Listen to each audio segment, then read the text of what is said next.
What up? I need that sports encyclopedia. Where you at, Steve Kim? Got Trent in the cut.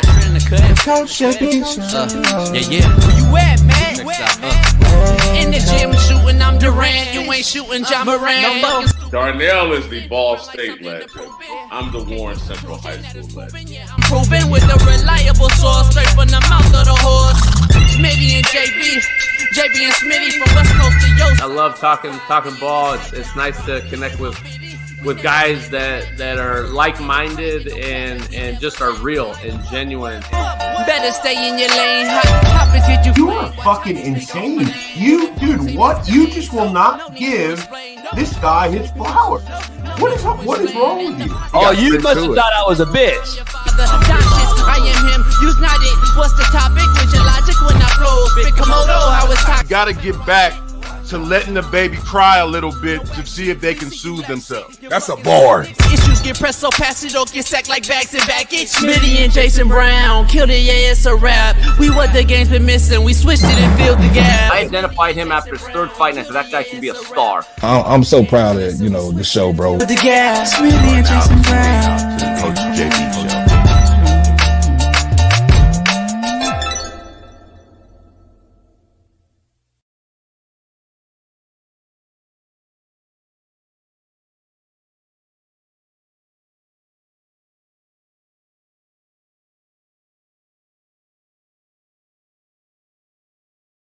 What up?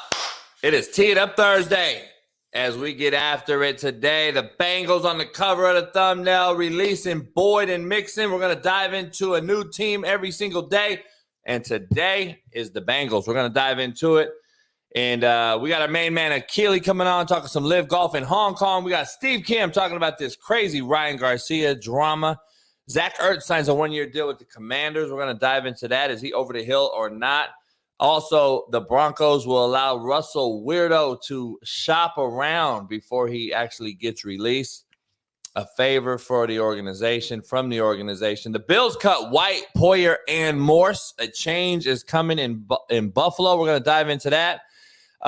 Drake May allegedly has a video drop of him rapping. So does my main man, Greg Olson. We're going to dive into both of those. Who has the better flow? Plus, Kirk Cousins leaves Minnesota. It will have no impact on Justin Jefferson, according to Mike Florio. Justin will still make a decision because it's called Money Talks Bullshit Walks. Ryan Garcia says he will not be tweeting or any social media until 4/20, 2 days ago. He has since tweeted. We're going to talk about our top 10 college football coaches. We're going to compare mine versus Bruce Feldman. And then we're going to dive into an ex-college track coach sentenced to 5 years in prison for coming up with some nude Ponzi scheme for even his former players. Shitbird. Shedeur Sanders calls me out on Twitter, and Dalton Schultz calls out the Cowboys culture and Jerry Jones, saying it was absolute a joke and that the Texans culture is professional and stands on business. Before we get to all that, we're going to dive into our main man, our co-host extraordinaire, our Far East Side Naptown's finest, LeBron hairline having, AR5 defending, Lamar Jackson loving, Ball State legend, and Naptown's own 317 Fox Sports very own, our main man, Big Smitty. Welcome, my man. What's going on? Yeah, it's Thirsty Thursday. It's Throwback Thursday. It's Tear It Up Thursday. It's Tee It Off Thursday. It's Thursday, and we here, man. We live. Coach JB Show, Big Smitty, man. No other place I'd rather be. I got my green on. He got his red on, man. We doing the damn thing. What's going on, chat? I see my boy Shed McCoy, Gene, TJ2 Nasty, Brian Case, SR3. Shout out to Twitter, man. I know Twitter was popping yesterday. They popping already. We got 610 in 5 minutes. Hey, you got a like an orange bag satchel you could put over your shoulder? Stop. If you put that on right now, you would look just like Unk. You racist as hell. You racist. You look exactly like Shannon Sharp. If you had a little satchel, he think all brothers look alike. I'm telling you, got the tight green. You know what I'm saying? My shit ain't tight. Look, my shit like this. We in. Oh, what are you saying about his? I don't know. I'm just saying my shit ain't tight. I don't know what I'm saying about his. I'm saying my shit ain't tight. He getting murked on social media, though. I feel kind of bad for him. They destroyed my guy. He all good. He make a lot of money. He good. Yeah, carry their shit. He got his own liquor, his own, doing his own thing. What's up, baby girl? What's up, B. Jones? What's going on, y'all? When he hopped out, that stance got me. The stance. He bow-legged. Yeah, that had nothing to do with that stance. We're going to dive into it. We got Steve Kim today, Smitty. We got Ryan Garcia going bananas on social media. He calling it all out from the Bohemian Grove, whatever that shit is, up Northern Cali. Alex Jones is exposed. There's a lot of drama going on. I'm like, damn, I just thought he was going to fight. Is it true that Mike Tyson is jumping back in the ring? Because it is blowing up on my social media. They're saying him and Jake Paul are about to fight. Is that real on the 20th of when? Yep. Mike Tyson just posted it 2 minutes ago. He said, we signed the contract. Netflix, most valuable promotions. That's Jake Paul's promotion company. July 20th in Arlington, Texas. It is out. There's video, everything, Gov. I'm going to send in a private chat. It's fun. Oh, there you go. See, right around. We've been had it up. I don't know what you was looking at. We've been had it. Baby's a bad boy. Baby's a bad boy. No, I had Twitter pulled up. That's why I wasn't, I be working on doing the show at the same time. So I don't always see everything that we got going on. But, yeah, it's going to be an entertaining fight. It's not going to count on anybody's record, I'm sure. It's going to be an exhibition where at the end they'll just fucking, praise both. Now, if Tyson really fight him, even at this age, I think Tyson still gets him. As long as he works out and he's in shape. I think Tyson racist. RACCIISSS. Racist show co-host. First of all, say it. I want to be clear. I hope Tyson fight because I want to prove to all of you out there that grown man strength is a real fucking thing. I proved to you on Netflix. Y'all saw it the other day with Cam Newton. I'm trying to tell y'all, grown man strength is another type of strength. Tyson connects one of these, Mr. You know how you come from the side? When does the question is, when does grown man strength kick in? It kicks in like when you are a real grown man, and who knows when that is. I'm saying what age though? Everybody different, Smitty. That grown man just is, when that grown man strength kick in. So technically speaking, my shit could be in right now. Pause. As a 30-year-old, technically. Could be. And I'm not saying, and I don't think I got it yet. I'm gonna be real. I'm naturally strong, but I don't have grown man is your hands a little rougher. It's like little shit, like different shit. Breaking wrenches, like. My dad used to break wrenches all day long at the shop, and I was like, God damn. And his forearms were like, he didn't lift the shit. He was a mechanic, Yeah. His motherfucking forearms were like rock, like this. Like, just rock hard. Yeah. Grown man. This is a grown man. Oh, it's different. That might be a fun segment, like next week or something. Like, grown man strength. We find it's like some videos or some OGs just doing some shit. You know what I mean? It's something back in my head. I'm a producer, so. Grape Tea News. JB just be talking. Let's see who this is. I changed his picture. Oh, it was a different guy? A different person. Grape Tea News been on our show for a while. Be talking shit, but does support though. Like I don't think you shouldn't block him or nothing like that. You just be talking shit.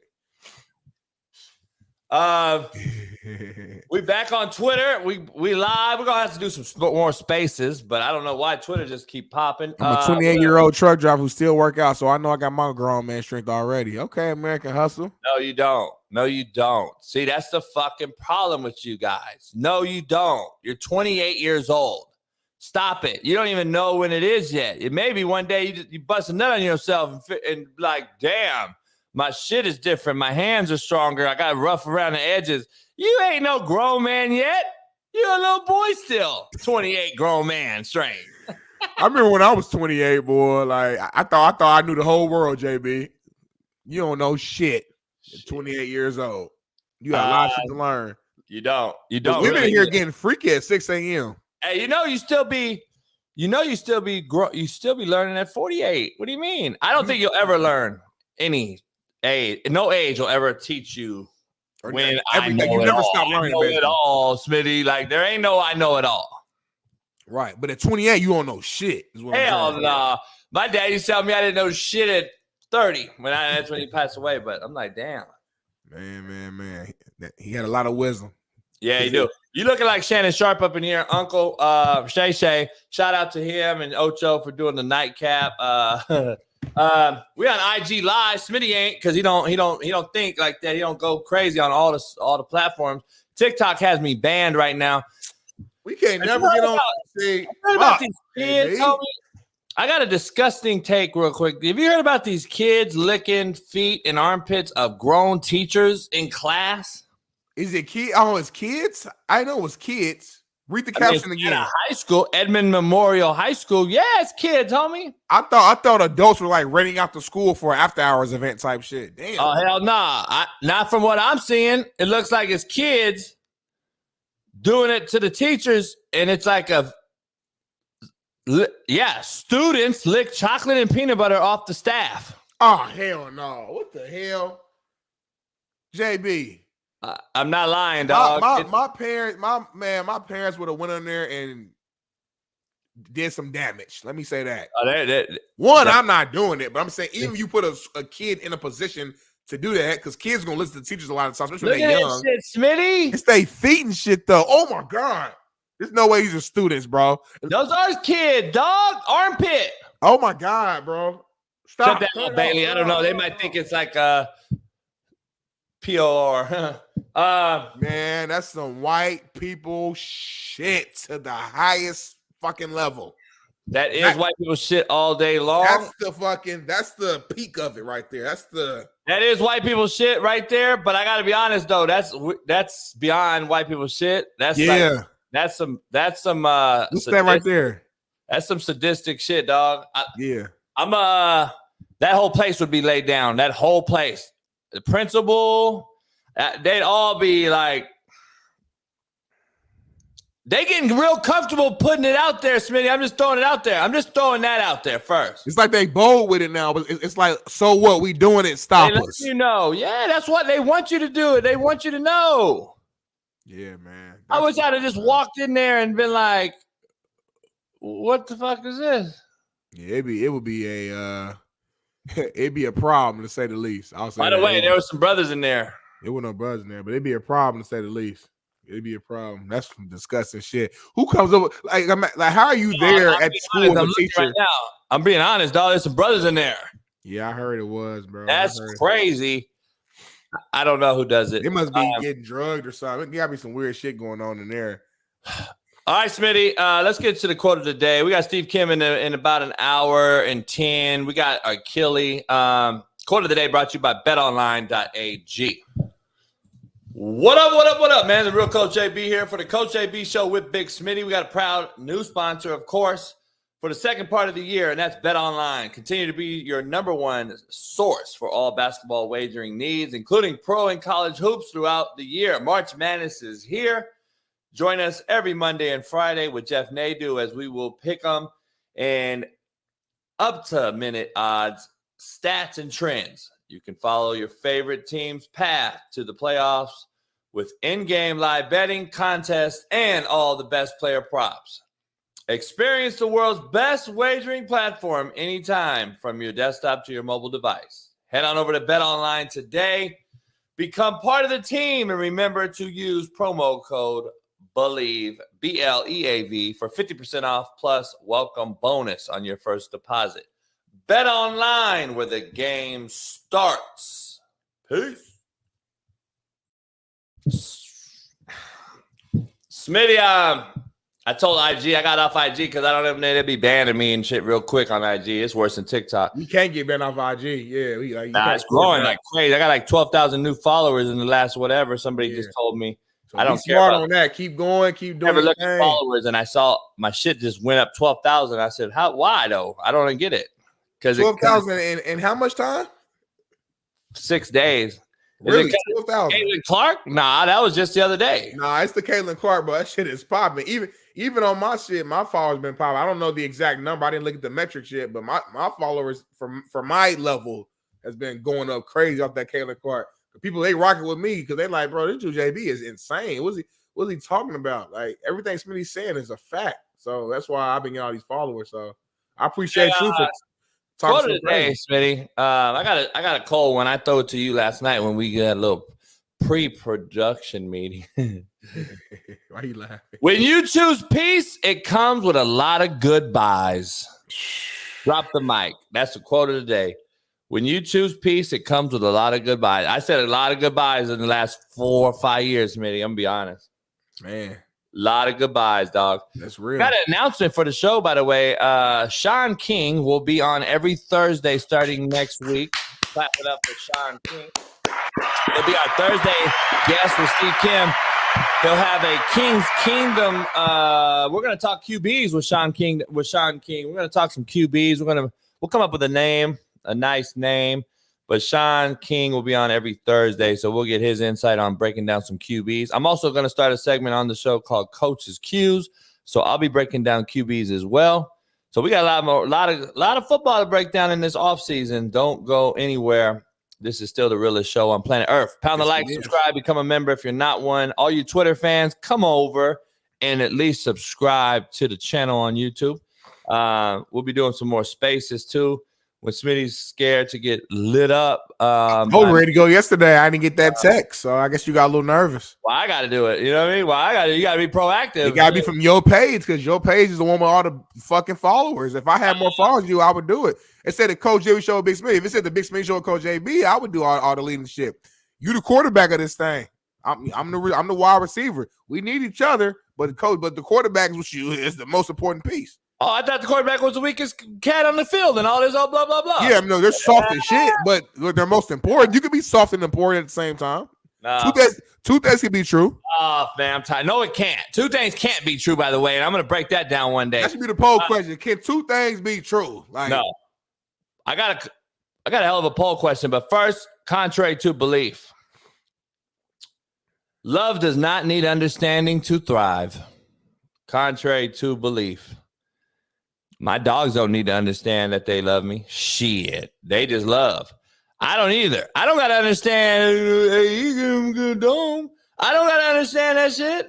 You don't love AEs, though. It just drives, Smitty. It drives. I got you thinking, Smitty. See, I got you thinking. You're like, damn, does it? I'm really I was trying to see if you was right or not. It's a guaranteed right. You don't got to understand it to hit it all cylinders. I got this girl. She hits me up. It's like, I can't date anybody that doesn't have the same political views as me. And I'm sitting there like, why not? That's ignorant as shit. That could be the guy for you, but just because what are you supposed to sit up all night and talk politics? Right. You got a hell of a boring ass life, then. I couldn't do it anyway. There are certain so like I'll see in a relationship does not need understanding to thrive, to excel, to grow. That's what I'm saying. I don't think in a relationship you're not going to agree on everything, but there is like a foundational level of certain things that, in my experience, I do feel like you do need to be on the same page. Like you can't have foundational shit being completely opposite. So your religion and politics have to be the same. In my experience, I feel like religion. I feel like I ain't gonna lie. It's kind of hard to have a household like divided, especially if you got kids involved, and you got like the woman is Christian and the man is like Muslim, and there's a complete different path. Now you got a kid. They both want to raise the kid to be that can be kind of dangerous. Hardcore, like if a motherfucker's like got the shit on and all, then Hamas. You feel what I'm saying? Like if you got Hamas and all them, you got a whole nother ballgame. I wouldn't even get married. You know what I'm saying? You can't even get married at that point. I got to turn this video off. It's still this old girl licking the motherfucking principal's armpit. Now I know what your fucking fetish is. You got an armpit fetish, huh? Hell no. What's Pro JB's fetish right now?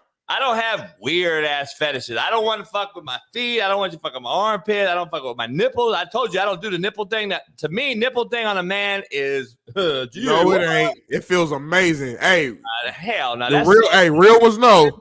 That's Real why ones know. your age group's so feminine. That ain't an age group. I know OG. Ask an old head when they come on here if they let. See, we ain't got no. Only guest we got today that's older is Steve. Steve, he be locked in on work. He ain't really doing all the freaky dicky shit. Next time we get an older dude on here, ask him. Having a woman bite on your fucking nipples and suck and licking. It's a woman doing it. Why you acting like that shit is amazing? I don't care. So a woman licking my ass too. What you got me going to do that? Exactly. And you say it's okay. Shit, nipples is a whole nother. Nipples is like a feminine. How is nipples worse than your butt, your nasty, dirty ass butt? As men, we don't even let people get by our ass. If a woman try to touch your ass, young people don't. If a woman touch your ass, a man, all the men I know, clench up. Like if you even feel something by your ass, you clench up. It's you gotta know the room or the environment. Your ass don't clench. Your ass open up when you feel something by your ass. You open up. You open the fuck. You don't clench. You open. You opposite. In public, not Shannon Sharp shit. So let me dive into it. I gotta. If a woman kisses on your neck and they go to the nipple and they go, come on, bro. All right, let's keep going. I got a poll question for you. Ask me. Ax, AKS. Brother say it. Yeah. Ask me. Do you believe in love at first sight then? Poll question. Drop it in the chat. No, I don't. This is a false belief. This is a Disneyland, Disney World, just false thing that's not real at all. Kelly, you came in right on time.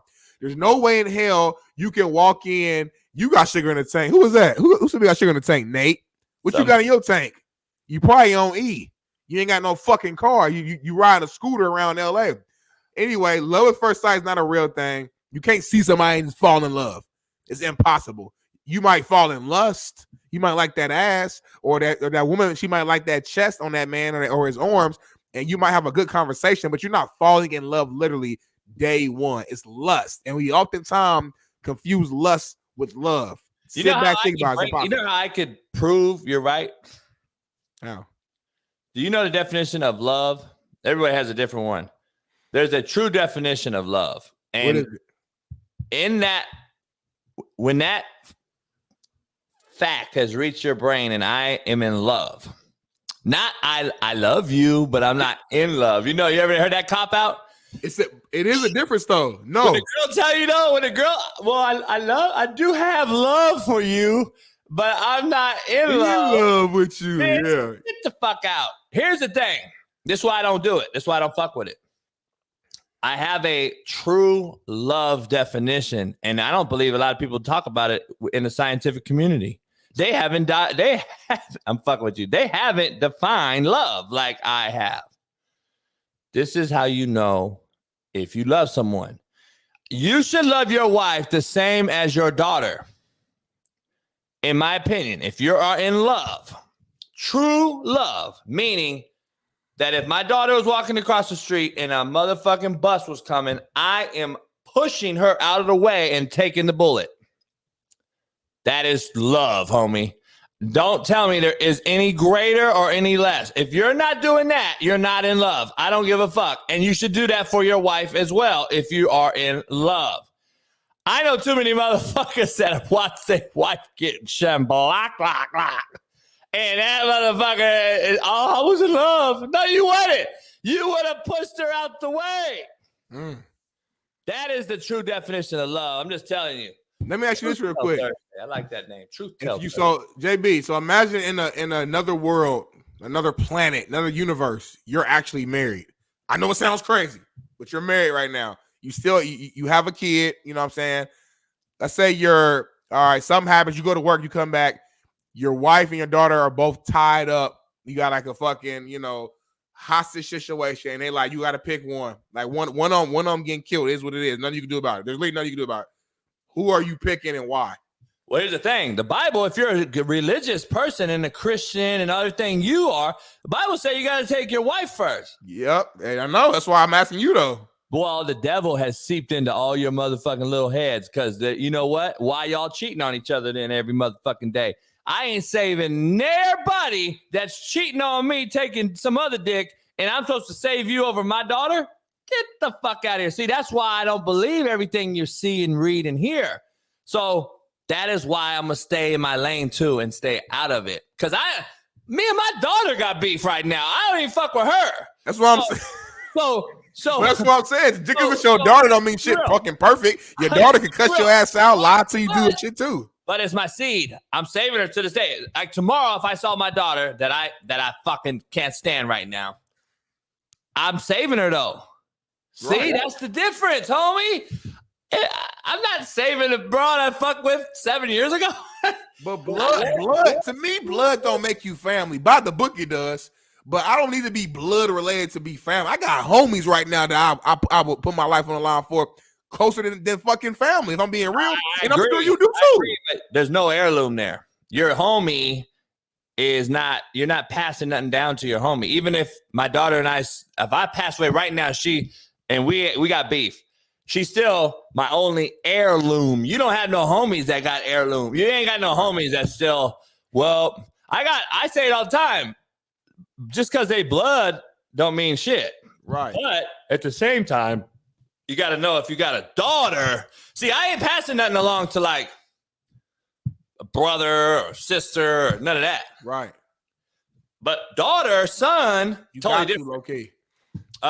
Jimmy, before we move on, will you put me on your wheel? So anyway, we got this Felix thing, and I don't get it. Hey, you know what though? That's a whole nother conversation. Unfortunately, shout out to my main man, my neighbor. I think you met my neighbor. Good dude, good brother, older brother. His wife just passed away after battling cancer. He brought her home for hospice, man, not to put their business out there, and she passed away. Greatest dude, greatest family. And so he been 40 years. 40 years. And it's my neighbor, good dude. So I'm gonna cook him some food for the repast for his wife. I'm gonna smoke I'm gonna do it up for him a couple weeks. You should come help. Put on an apron and shit. Come help. Just be casual. You know, his brother is a brother.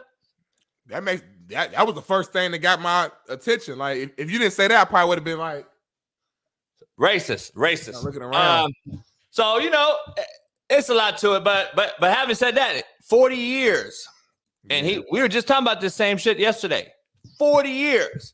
And he was like, JB, we were just talking about love. That's why we talked about it. We were like, shit, he'd have pushed her out the way of the bus. He would have pushed her out the way. You know what I'm saying? So I don't know. It's unfortunate, but I don't know if I have a lot of people I'm doing that with. Well, put me on your wheel, JB, at the end of the day. We were talking about wills. My bad. We were talking about wills, and that's what we were talking about. Like, he was like, JB, I don't really have nobody to do this. And my dad, when he passed away, didn't do a will, didn't do anything. He told me, whispering in my ear, like, just take the shit. I'm like, take shit. And then guess what you have? You got a bunch of fucking devilish sisters of his own mama, his own crooked ass family on his side that was all trying to do shit. I went over to the house in Compton. Motherfucking door locks were changed already. From the time it took me to drive from Orange County, where he passed away, to Compton, the door locks was changed to the house I partially own with him. Oh, I know you was hot. Oh, it was. I would drove straight back over there. I went straight into his sister's son and put that motherfucker against the wall and took the keys out of his pocket. Swear to God on my daughter's life. You can ask my brother that was there. Yeah, dog. I was like, you got motherfucker out your motherfucking mind. I went in there and took like 6 things, dog. All my dad's belongings that I wanted at my house. That's it. Yeah. I didn't take no fucking tea. I didn't give a fuck. I didn't want nothing to do with that house. Because listen, you care, obviously it's your father. You care about your father. Yeah, you want to be hearing a lot, so you want shit that matters to you. A lot of family members, unfortunately, when people die, they're thinking about what can they get out of it, like from a money standpoint. And families will literally split and arguing. I'm like, hold on, y'all worried about the wrong thing. Our father just died, or our uncle, or our whoever just died. Yeah, I get that there is other details you got to figure out once they're gone. I understand that, but at the end of the day, that should be the final priority. Can we let's mourn over the death of a family member? They don't even do it. That's why I don't fuck with family. I'm just telling you. That's why I don't have any family. That's why I've seen it firsthand. I don't fuck with it. I told my mom to take me off of her will like about 6 weeks ago. Really? She's like, "What do you want?" I was like, "If you really be honest, if whatever you have, I don't want it. You got best friends that you're next to that help you every day. You live too far. Give them that shit. You know what I'm saying? Give them that shit. That's interesting. And I never asked you because I didn't want to get your personal business, but I always noticed like you hang with your friends. You ain't really hanging with family. I noticed that. I don't have family. I don't really have no family. I don't have nothing. My brother's in Montana. I don't have a sister. My other brother died, who was half brother anyway. So I'm really the only one from my mama side. Got you. And then I took my daughter to Kansas with me in college, had her with me until my first year in college, raising her together at the same time, playing football, single dad, raising her. Then they came out and got her because they knew they fucked up. They knew they were pieces of shit, mother and grandmother on her side. So then that's when they came out and got her. And then the court system set up for women in California. So they took her back to the status quo of her birthplace, California.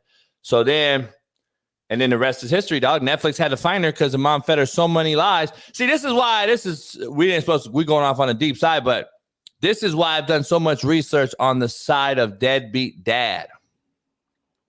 Right. Deadbeat dads, in my opinion, are really, really far and few between. And we say there's 90% of deadbeat dads out there ruining their kids' lives. I believe there's 90% deadbeat moms that are ruining the lives. And I've proven it. I've done data research and studies on it. There's a reason why, Smitty, that men have multiple kids. Now, I'm not saying be Cam Newton and have 8 baby mamas. Right. Tyreek Hill. I ain't saying that.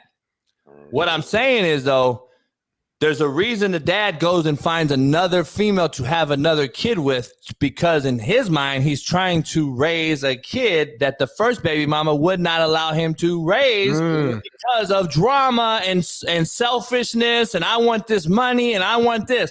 I've done all the research, dog. I'm telling you, there's a lawyer that I know is really big now. He does it for single dads. And the females in this country that abandon the father and don't allow them to be around their kids are mind-boggling, and you will never know it because it doesn't hit mainstream media, and the courts suppress it so badly because it's for women. It's strictly catered for women. And I'm telling you, Smitty, I've done research. Now, listen, after 2, maybe 3, you better stop.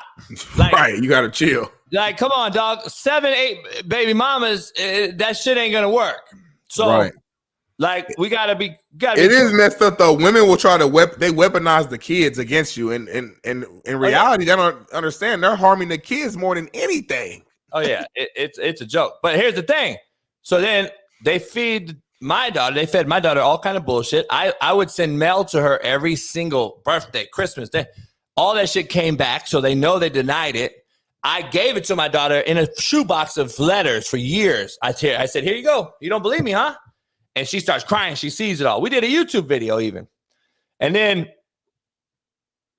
but at this point, Smitty, she's 25 years old, dog. I have no more. Come on, baby. You're my daughter. You got to come back. Nah, you're 25, dog. You're a grown-ass woman, and you know the difference between right and wrong. You know the difference, and you know the facts that I've shown you that your mama was a piece of shit.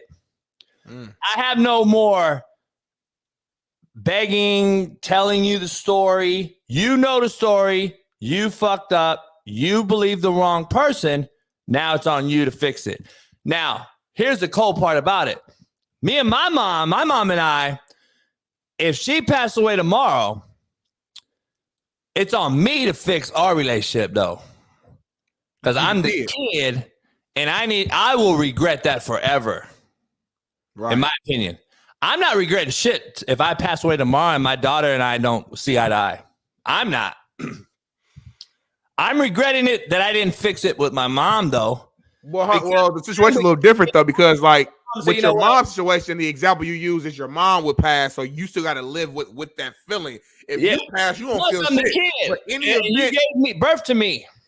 Right. In the event, and obviously, got like knock on every piece of wood, but like if something was to happen to your daughter, God forbid, obviously, I do think you might have a little bit of like, damn, like I hate that we ended like on some, even though it might not be your fault, you still don't want to end on on a negative note. Just naturally. You don't want to end on it, but listen, you can't. You could bring the horse to water. You can't make them drink it. At some point, it's like kids. It's like keep begging kids to play for you hard and give effort and do the right thing. And at some point, dog, they got to learn. It might not even be that she learns in my lifetime, but she'll learn. Right. And maybe she's with her husband or whatever. Maybe that shit don't, that's the cold part. What would it take for y'all to kind of like come back together and just like kind of start fresh? Is it just like an apology and just like some small steps of effort, or you need to? Because I don't know all the details, and it's not for us to know all the details. Hey, listen, I don't want to be the hard-headed. I'm the asshole. Blah blah blah. But the apologies are over on my end. There's no more. I'm saying from her end, like what do you need to? You know what I'm saying? That's what I'm saying. That's why, to me, I got to fix my mom's relationship. If I got a bad thing with her, I got to go fix that first. Yeah, that's what you're saying. My daughter got to fix me. Yeah. I don't got to fix her. I've already done my shit. Trust me. I've done more than enough shit. So I don't know. It's just deep. But mothers keep fathers from their kids more than any father stays away from their mother. And we don't break that down. That's too much of a narrative out there to really dive into. They won't do it. I'm telling you, they will not tell you that mothers are actually the shitbirds. Like I'm telling you that, deadbeat dad. No, it's a deadbeat mom, and she is so vindictive, or she's so strung out on what money she's going to get per month and blah, blah, blah, and how many fucking purses she could have and blah, blah, blah, that she don't give a fuck about them kids. I have proved it so many times, homie. I proved it so many times. I'm like, really? I did so many cold things, dog. And it's sure enough, she'll just oversee everything. I said, look, here's $500. Let me have her, for a few hours. For a few hours, I had to pay her. She took that shit. No issue. Right. I bet. But why I can't have her for free on my regular visitation day, though? Oh, I need some money. Oh, then I don't have the money that day, and then I can't see my daughter, though. Dog, I'm telling you, this is a real thing. This is why dudes get out of there, because after, I don't know how long, you can keep trying. I tried for fucking 18 years. You can keep trying, and eventually, I want to have my kid at my house sleeping over at night. Right. I want to be with my significant other and our kid. Right. Dog, there's too many mothers out there keeping that from happening. So then the man has to go venture off, find a new one, have a kid, try it again. At some point, though, you got to stop being ignorant and have fucking 9 kids with 9 baby mamas. That's just when it turns into ghetto and shit. And that's when everyone gets the stereotype of the Tyreek Hills, the Cam Newtons, the Juwan Howards, and the fucking all Sean Kemps, all these cats out there. Right. But it happens, though. You got polygamists. These white motherfucking polygamists in Utah got 7 wives, 7 kids from different mamas. Nobody talks about that. But again, it's a deep conversation. But I don't know why we went that way. But it's real. Hey, sometime on this show, shit happens naturally, and we got to go with it, man. It's the reason it got brought up. Somebody's listening in right now that probably needed this information, this message. We got almost 2,000 people here already. So like, who knows what what people are going through? So here's what it is. Yeah, we got a lot to dive into. I did not know that Twitter keeps blowing up like this. Crazy. Yeah, there's a lot going on. All right, so poll question: love at first sight. No. That would mean to me, my definition, Smitty, that I'm pushing you out of the bus's way soon as I saw you and met you. So basically, love to you is defined as willing to put your life on the line for you. Yep. Got you. So if you're not willing to put your life on the line, you don't love that person then. No. Got you. So you don't love me then. We don't love each other then. You lust for them. You like them. It's convenient. We got too many convenient motherfuckers living together because it's convenient.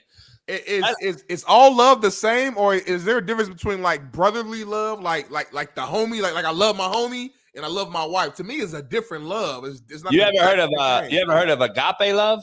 I've heard, yeah. That agape is like it's like the highest level, I believe. Yeah.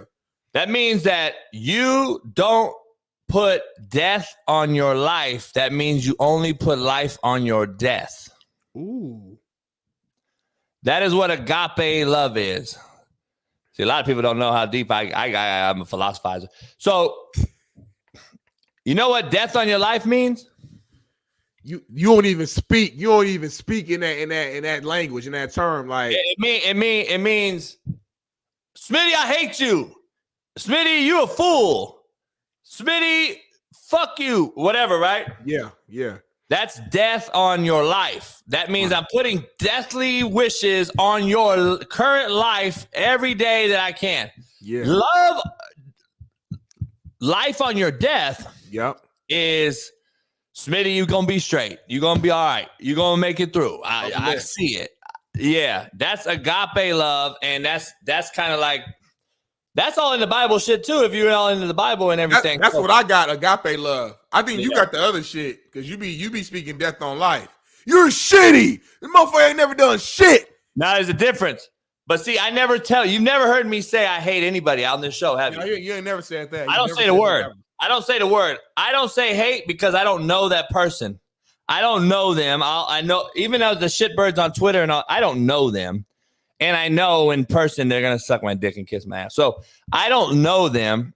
I don't really know them. But I do know that I'll never say I hate anyone because at one point, you could be your fucking best friend soon.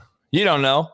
And you told them you hate them. I never say I hate nobody. So how you define hate, though? We just define love. How you define hate? Is it the opposite? So if I love somebody, I'm willing to put my life on the line for you. If I hate you, I'm willing to take your life from you. Is that how you look at it? That's how I look at it. That's why I don't say the word. Gotcha. That's why I don't say sorry. It's the same shit for me. That's who I am. Once I pass over that threshold, now I'm a new cat. Like I'm a different person. Like, I don't know. Let me ask you this. Right now. We haven't even talked about what if I change, let's say, what do I change? I stopped smoking cigars, not because of health reasons or anything. I don't have any health reasons. I just stopped smoking one day.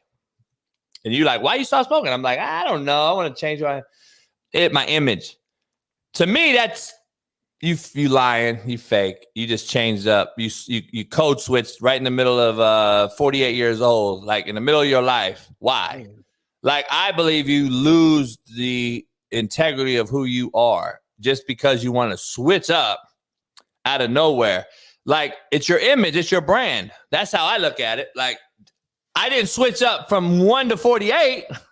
Why now I got to switch up and stop doing or saying who I am or what I became? But let me counter that though. I do think there's a such thing as like growth and improvement. You know, think about the players you've had who like would smoke weed all the fucking time and get drug tests and get kicked out of their school and shit. Maybe to them, smoking weed is who they are and what they've always done since they were 12, 13 years old. But they had to make an adjustment in order to grow. So obviously weeds and cigars are different, but my point is still the same. Whether it's liquor, whether it's porn, whether it's whatever that vice is, I don't think it's switching up. I think it's just it's a adaptation of life and trying to grow and try to better yourself in some way. Yeah. Well, what happened? I've done that. So I went from smoking shitty cigars to smoking real good ones. So anyway, let's move on amicably. Hey, it's fucking Dr. Phil today this morning. We on some different energy. Cincinnati Bengals.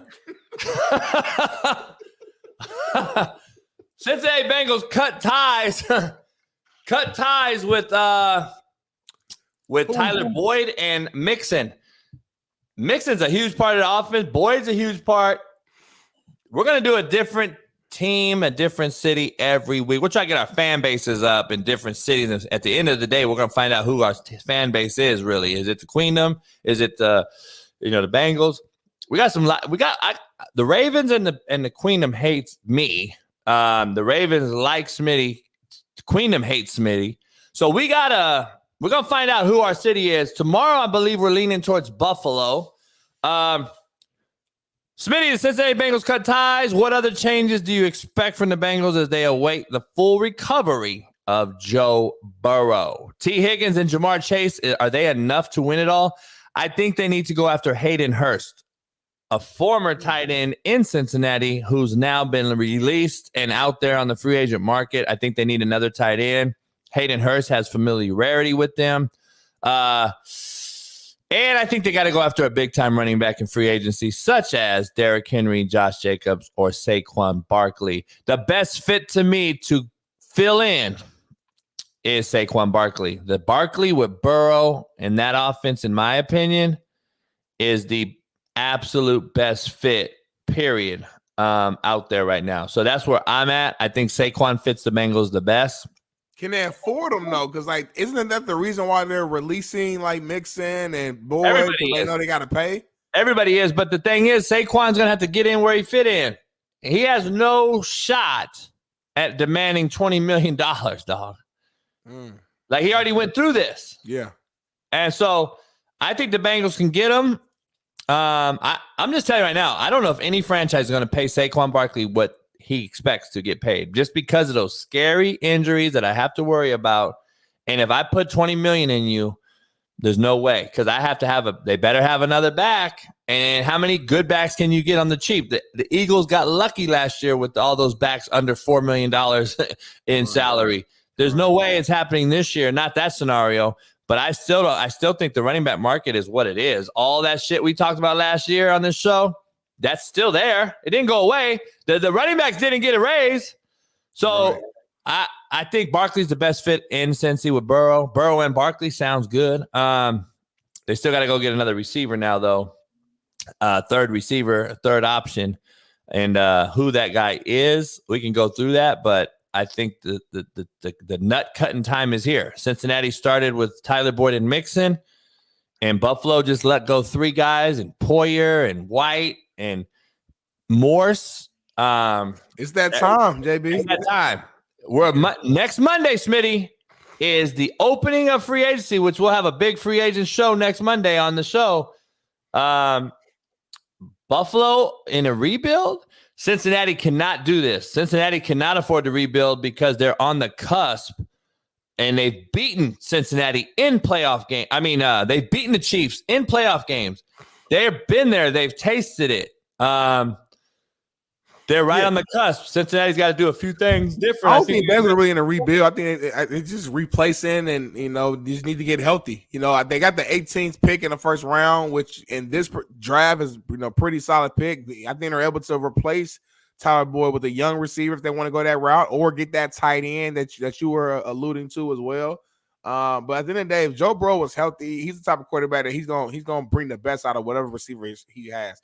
At the end of the day, he still has Jamar Chase, still has T. Higgins. He's gonna be all right. I think they need to make sure that he stays upright, that O-line is solid, he's protected. And like you said, you can go find some running backs, whether in free agency or in the draft, who, again, I'm not saying will be as good as what they're losing, but at least just through running backs by committee, kind of going that route. That's an option if they can't afford a big name guy, like a Saquon Barkley or a Derrick Henry or what have you. At the end of the day, though, health is what matters the most. To me, Burrow was the second or third best quarterback in the NFL, and he's the type of guy where he doesn't need like a superstar perfect roster like a Dak Prescott might need. He just needs a good comparable roster, and he will elevate that team to make them great, and they can have a chance. So I'm not concerned at all with the Bengals. He's got to get healthy. Yes. Cincinnati has to be healthy. That's the only reason, in my opinion, that they lose. When you saw Burrow get healthy last year, he got hurt out the gate with the leg. We thought it was an Achilles. Luckily, it wasn't. He didn't play early on healthy. Then he gets going, and they win 6 in a row, I believe. They go on a streak. I'm like, oh, shit, this team's back. This is the team that I said could go to the Super Bowl. Then he gets hurt again, and that's just really what it comes down to. One person makes that team go, because they have done a good job in free agency and in drafting surrounding pieces, such obviously as Jamar Chase, number one, taking him over like a tackle and some other guys that people thought they should have taken. It ended up working fine for them. They went to a Super Bowl already. Right. So I don't know. Cincinnati is there. Zach Ertz, who I thought would have been a guy maybe you throw in Cincinnati with Burrow, signs with the Commanders. Good for him. I mean, I don't really have any emotions about it. Zach Ertz at one point in time was one of the best tight ends in the league, but he's way past that now. He's just more of a veteran locker room guy. Probably can use him in the red zone. He's not an every down tight end at this point of his career, in my opinion, due to injury, due to age. But I think, with most teams, if you have a young quarterback, so your tight end is your best friend. And they don't know who they're going to have at quarterback. Or I don't know if they're going to keep Sam Howell. They're going to find a way to draft like Kettle Williams or draft Jay Daniels. There's so many options there to where I don't know, but regardless, it will be a young quarterback on that team in that locker room, and a young quarterback's best friend outside of a good running game and O-line is the tight end. But I got to ask you, though, because Pat and I just played golf with that dude out in Scottsdale just when I was out there for my birthday. Good dude. And he was mentioning to us some teams, and he mentioned them, so I thought that was who he was going to go to. But Pat was fucking with him. It was like, damn, you don't want to win at the end towards the end of your career? We was just fucking with him. He was laughing and shit, but he was like, at this point, I don't really have the suitors that the winning teams right now he already knew. See, the agents already know that they know what tight ends are going to get re-signed or signed back. Like Schultz, they knew Dalton Schultz. He knew already, even though he was mentioned to leave Houston. Right. He knew he was going back to Houston. He wanted to stay there. They were going to make it happen. If the player is willing to stay, it will happen. Like if the player is not on business and saying, no, hell no, I need X amount of dollars, then there will make it happen. And I know the Cowboys and Pollard right now, Pollard has recently come out and said, I'm willing to take a cut to stay here in Dallas. See, when that happens, I think you have a opportunity to be something, at least be good. So I don't know if that's the truth or not, but that's what at least half the battle, in my opinion. He's probably just trying to get paid, if we're being real. I mean, he's on his last legs of his career, and it's likely that he'll never make this amount of money again, because it's a huge transition going from playing NFL football and then going to work at Fox or work at whatever job you end up doing. They still make good money, but not NFL money. So I think he's just trying to get as much money as he possibly can, as he should. Maximize that account. He's not worried about winning. Zach Ertz already has a Super Bowl ring, right, with the Eagles, or was he not on that team? I think he does. I think he does, if I'm not mistaken. So, but I'm saying nobody just wants to live it 10 years ago. They don't want to retire and not try to get a ring. Who wants to go out on their last year and just be 1-15? Well, they ain't gonna be 1-15, JB. But I'm just saying, nobody's gonna, just because you got a Super Bowl ring 10, 12 years ago doesn't mean, oh, all right, I'm good, I'm content. I'm just gonna go out here and get fucking banged up my last year. Hell no. Gronk chased the Super Bowl at the end of his career. Fucking every single big-time player right now is going to teams. Cook wanted out of the Jets so he could go to Baltimore to try to win a Super Bowl. These dudes are trying to win a ring at the end of their career. They're not trying to just sit and get banged up and beat up. I don't think. Not talking to them, at least. Let's take a 5-minute break. We'll be back, and we're going to take some phone calls. So everybody out there, pay attention. Twitter will drop the number. You can call in IG. We're going to take some phone calls live. And then we got Steve Kim on in about 30 minutes. We got Akili on from Liv Golf in about an hour. And then we got a lot more to dive into on this show about talking about the Russell Wilson and the Broncos, plus Dre Make and Greg Olsen, two white boys that has rap battle. We're going to dive into who had the better flow. We'll see you in 5.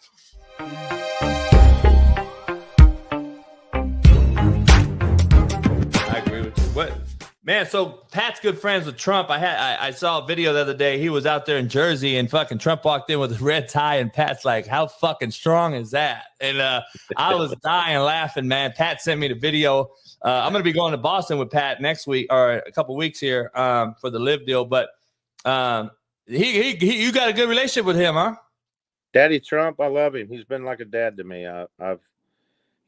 It's amazing how if people, it's that old saying, if you don't know somebody, then shut up about them.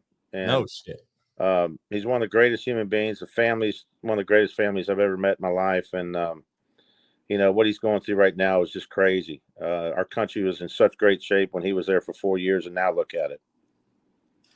Yeah, no doubt. Fucking Biden's son's on the Air Force One today, and Trump shit got raided. I just look at it like, holy shit, are they setting a precedent to do this shit to any and everybody here in the future? Because if you can raid a former president, which has never happened ever, they fucking better find some shit or we're gonna be fucked. They're not gonna find anything on Daddy Trump. He's one of the most honest human beings I've ever known. I mean, Yeah, so he's had some bad business deals, but who doesn't? You know what? He's come out strong. He's got great golf courses where the Liv's probably going to make their home. Yep.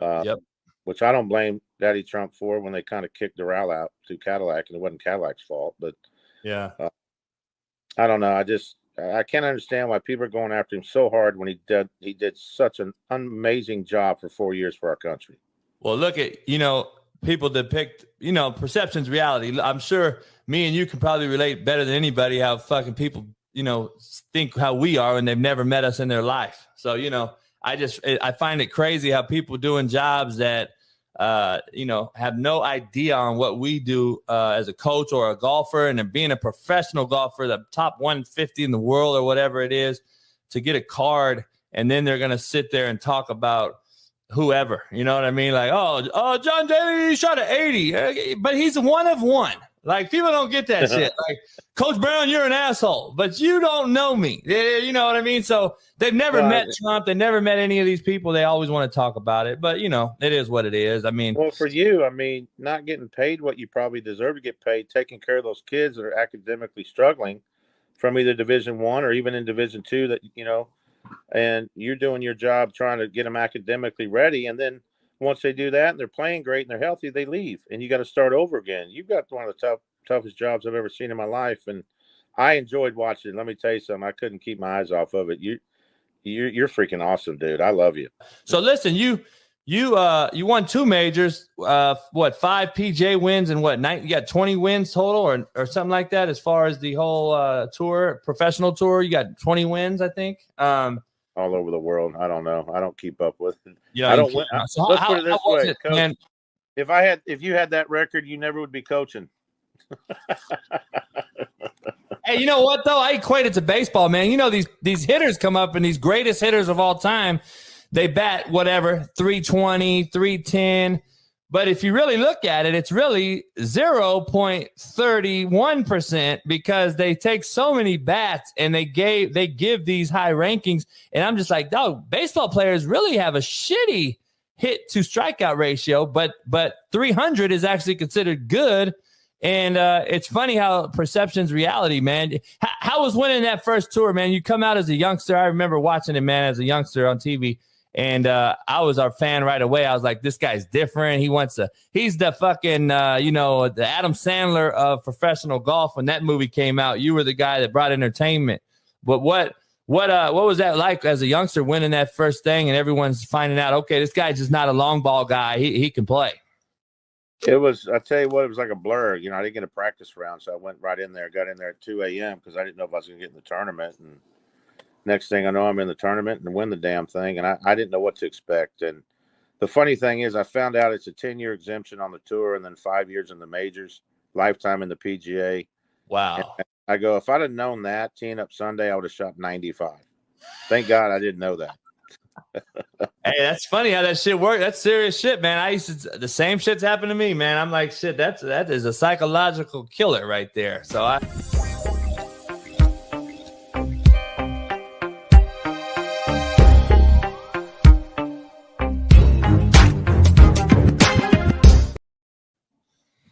right.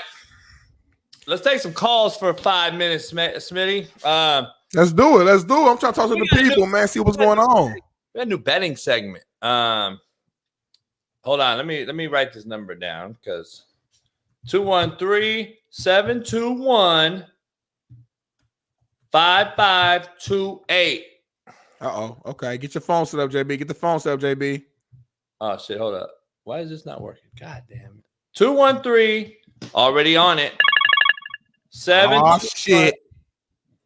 5528. Somebody calling already, JB. I know. I can't type and do this fucking. What you can't do. You a here we go. What up? You on the Coach JB show with Big Smitty? Go talk away.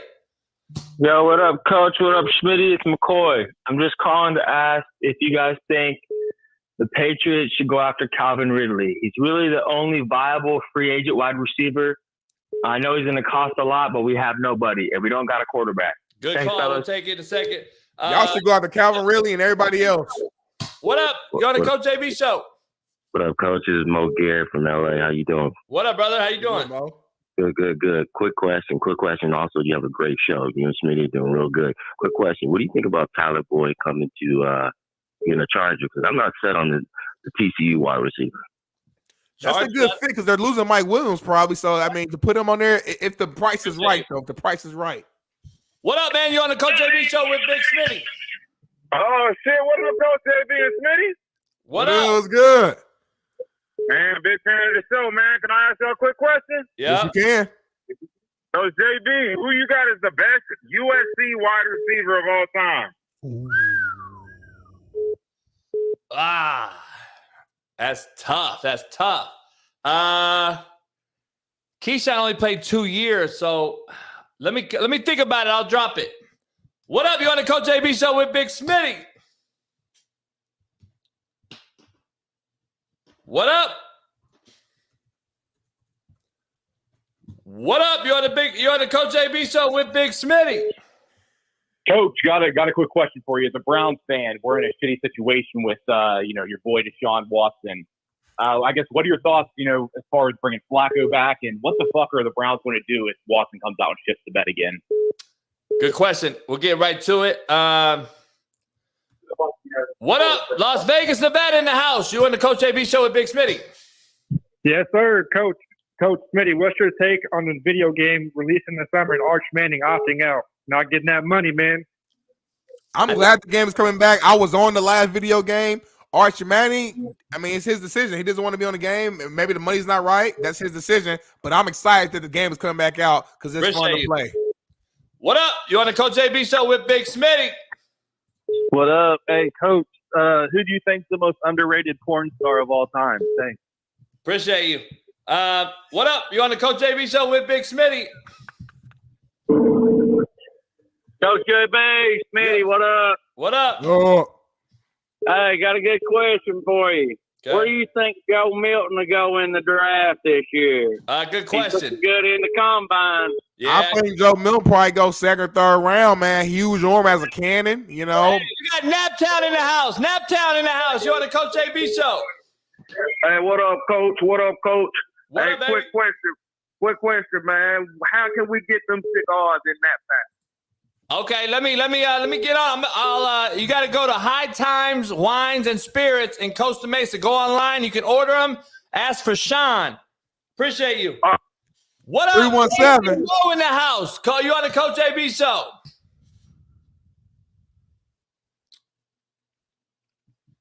You hear me? Call back. What up? In the meantime, we had another question earlier. What should the Browns do if Watson shits the bed? I mean, the money's guaranteed. They got to just fucking lay in that bed with that shit in Watson until his career's fucking contract's done, or you going to waste $230 million. What do you think the Bears are going to do with Justin Fields? Ooh, I think he's gone, but we're going to dive into that. I appreciate the call. Tyler, Texas in the house. What up? You on the Coach JB show? What up, Coach JB? What up, Smitty? I lost y'all just a second ago, man.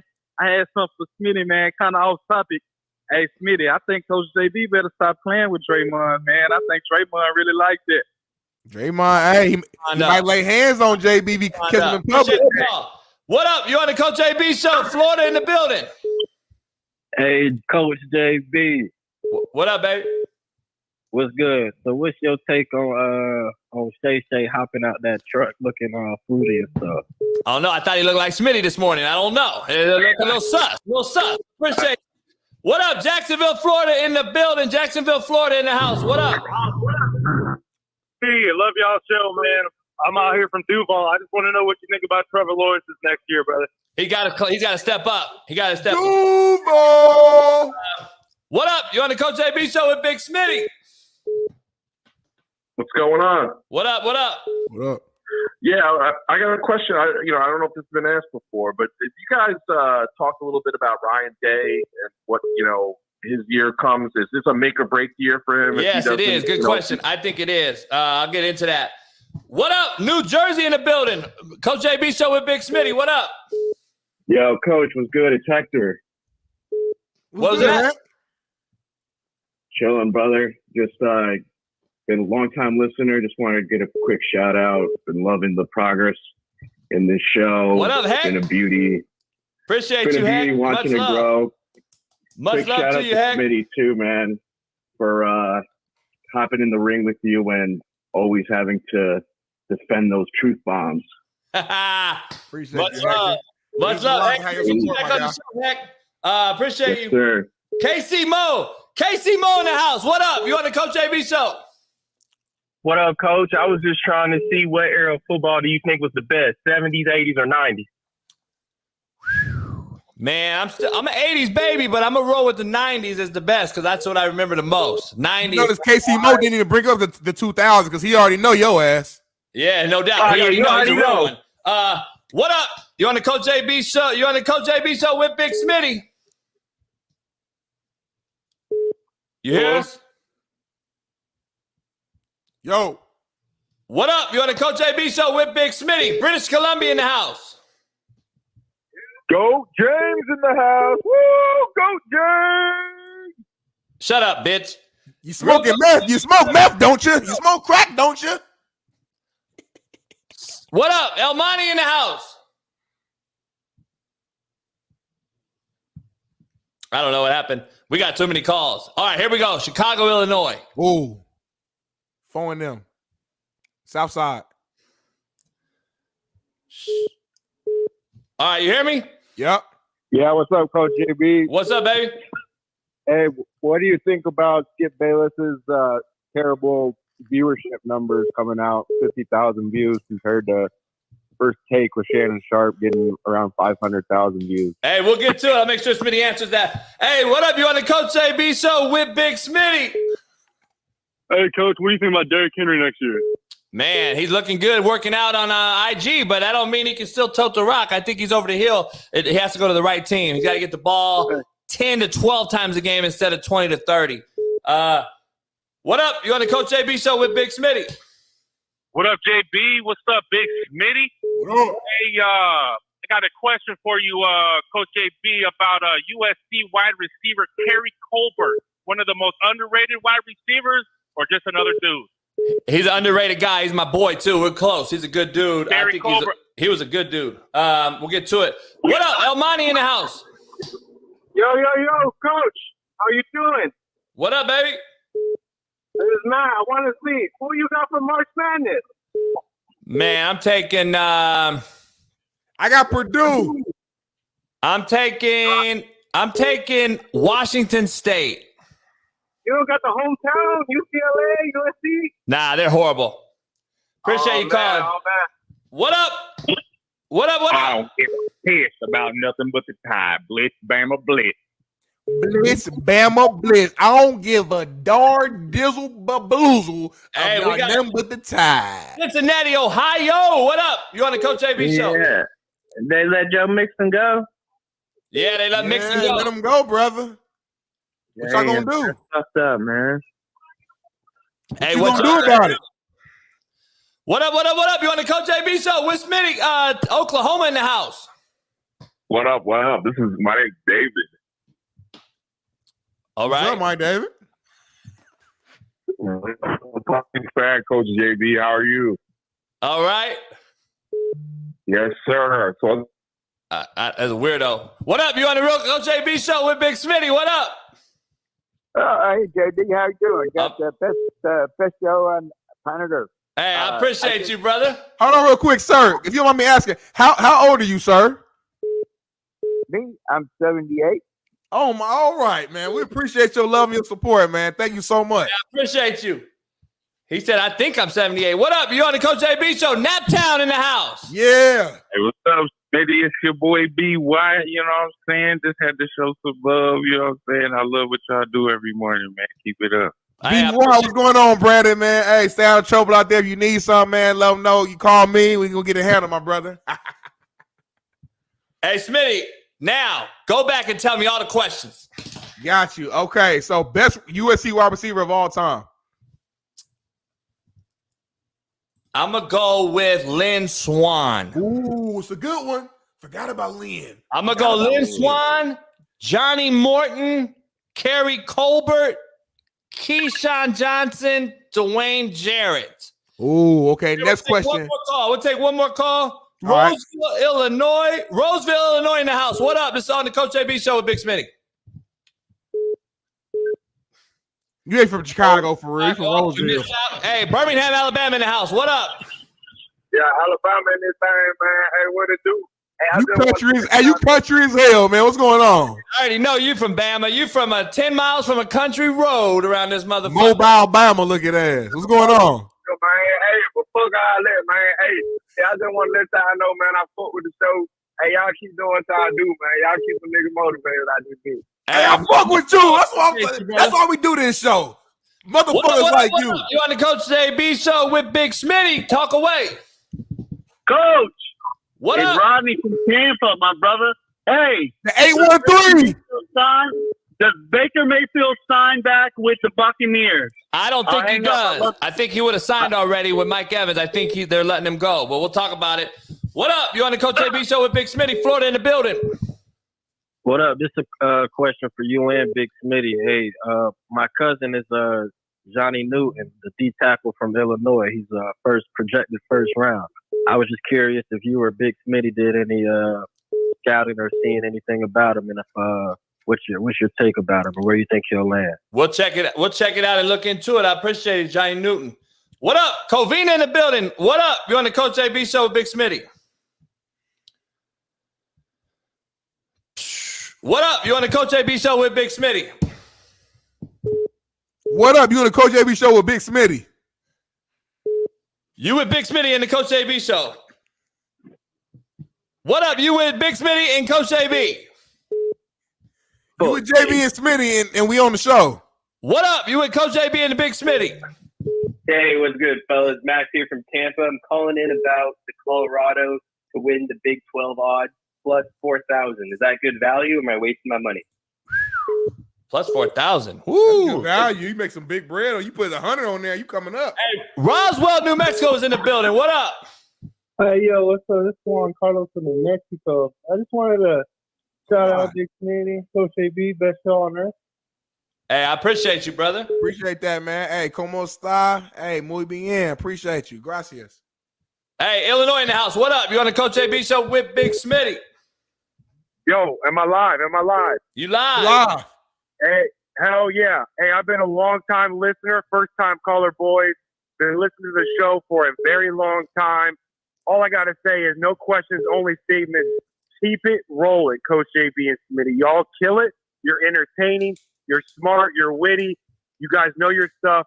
Keep it rolling. It's going to happen over time. These views are going to continue to climb. Smitty, one of my boys is Breaks Orbison. He played receiver at Ball State. Legend. Ball State legend. Come on, bro. Yes, sir, man. Yep. Yes, sir. One of my boys. But, man, all the best to you guys. Keep it rolling. I've been listening forever. Hey, much love to you, brother. I appreciate the kind words. I love that speech. Hey, Topeka, Kansas in the house. What up? What is your take about Devin Neal? Hold on, time out. What's your name, sister? Jayana. How you doing, Jayana? Okay, what's your question again, Jayana? I'm sorry. What is your take about Devin Neal? He goes to KU. Devin Neal. We'll dive into it. I appreciate the call. We got Devin one Neal's a beast. Oklahoma in the building. We got a lot of Kansans calling. I'm trying to get to some Queendoms, but I don't think they're calling. What's up? Devin Neal's a beast. He's a running back for KU. Monster. I think he rocked the 24. He used to rock 24. Oklahoma's in the building. What up? You on the Coach JB show? Yes, sir. What do you think about the LeBron Balco steroids? What do you think is going to happen with that? I don't know. He's already, so-called past piss test. We're going to dive into that later on, but Steve Kim broke it down already. I mean, he's getting better at 40. He ain't taking no roids, man. Y'all lying. Y'all pushing the narrative. He ain't taking no roids. Homie, I missed 31 phone calls. That's good. I think we got to slow it down a little bit so we can give them more in-depth. Oh, here we go. Got to take this. Kansas City. Woo. Mahomes? What up? You on the Coach JB show with Big Smitty, Kansas City in the building. JB, Big Smitty, this is Sean Waffle. What's up, man? Sean Waffle, what up? What's good, Waffle Waff? Hey, one for you, JB. How good was Thunder Collins when he was at Compton Community College? Thunder played at East LA Community College against us when I was at Compton, and he was one of the best I've ever seen. Awesome. All right. Have a great show, guys. Appreciate it. Appreciate John Pancake there. Appreciate Thunder it. Collins A lot of cats don't know about Thunder Collins. I never heard of him. It's a hell of a name, though. Yeah, Thunder Collins replaced Lawrence Phillips. Legend. Thunder Collins. They were both California, LA kids. I played against both of them in high school. And Thunder went to North Hollywood High. Lawrence went to Baldwin Park and Baldwin Hills, and we played them both. But Thunder was at JUCO at ELAC when I was at Compton. We got into a bench clearing fight, like old school helmet. Yep. Getting face, like old school. Compton ELAC was a real thing back then. And it was live. But that's where Thunder played. Then he went to Nebraska and was balling, and then unfortunate the hood shit. And you can leave the hood, but it don't leave you sometimes. That's real, man. Ooh, man, that get me sweating and shit. You gotta take it. So what? All right, go back to the callers. We gotta write them down or something. Well, all right. Jayana asked about Devin Neal, KU running back, man. He actually could have went to the NFL draft, but I think he declared that he was going to stay for one more year, senior season at KU. Guy had like 16 touchdowns like this past season, almost 1,300 yards.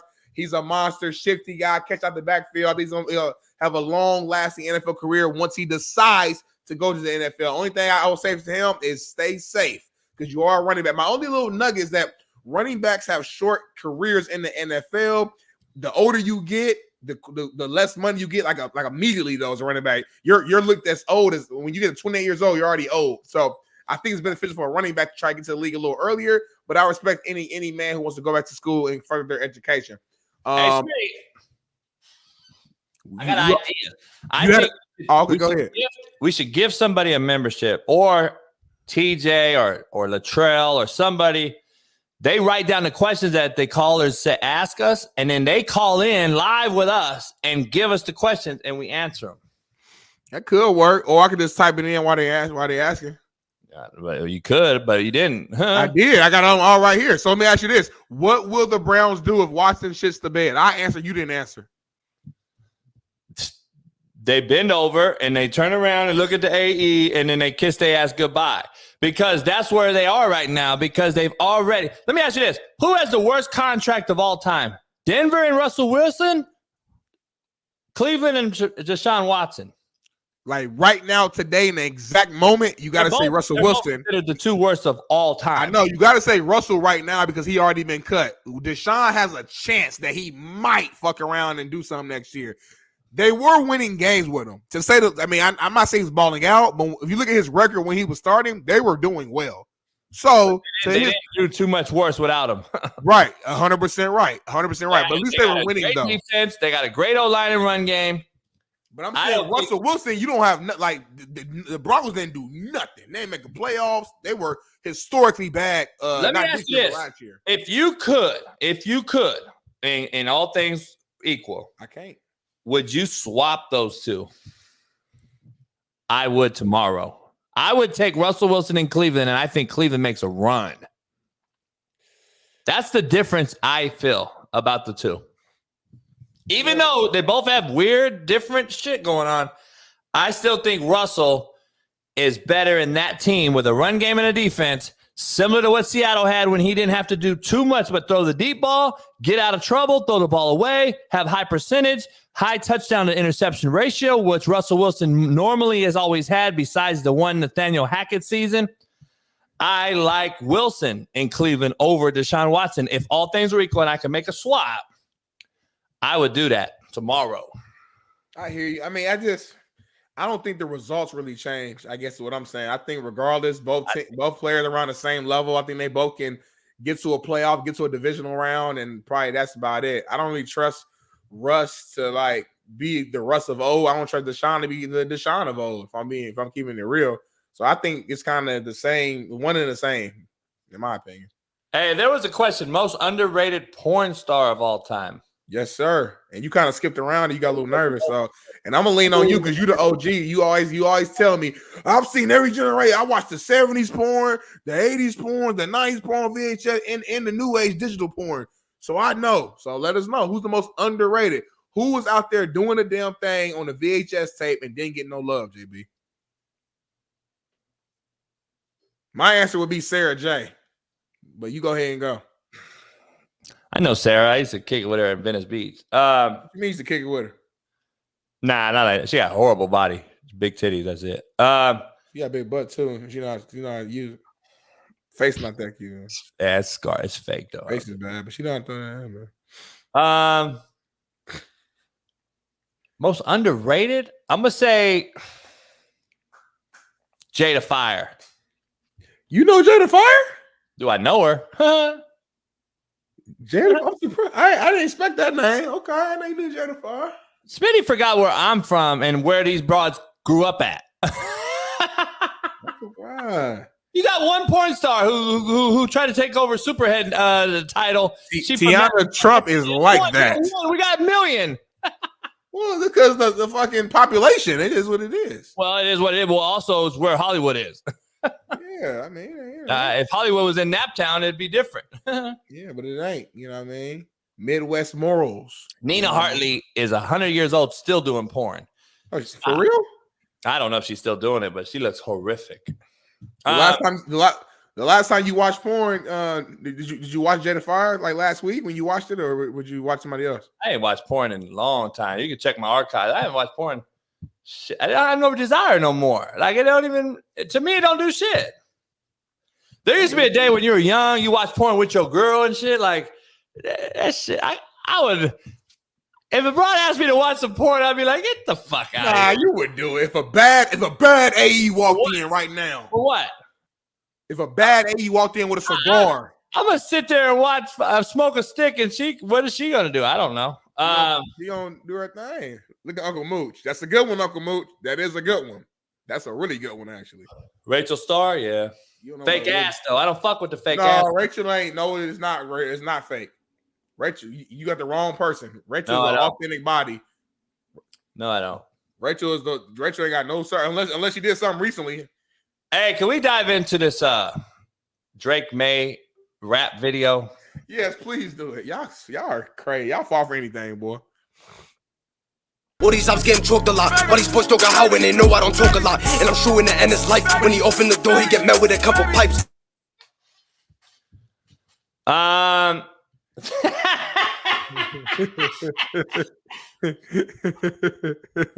Is that him? That's the first question I have for you.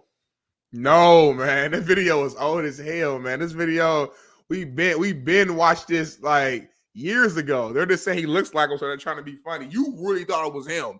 That's why I'm laughing. You really thought that was Drake May talking about toting pistols. Oh, that's not Drake May. You know for a fact that's not him. I know for a fact because I know those brothers in that video. I know that hood. That's not Drake May. So why is everybody saying that's him? Because they say he looks like him. That's all it is, JB. All right. Now let's play my boy Greg Olson. Let me hear that song. For a profane, sexually explicit rap song made by several football players. The 7th Floor Crew. Only know that she was getting fucked on the 7th floor.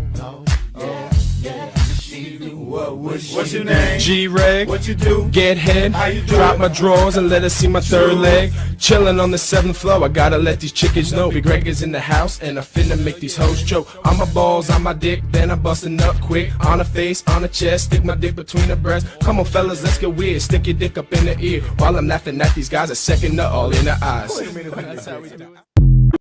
That's hilarious because that's some college shit right there. Anybody who played college football, I know that might seem alarming or inappropriate to a lot of y'all, and I understand it. In the regular world, that is. But in a football space, and that's a regular day in the office right there. Where's Steve Kim at? Fuck. Well, we got to show that Steve Kim. I know he's heard it before. We got to show Steve Kim. We got to start it. As soon as he hop on, play that shit right back. As soon as we introduce Steve, Korean Kosei, all that, bring the shit right back.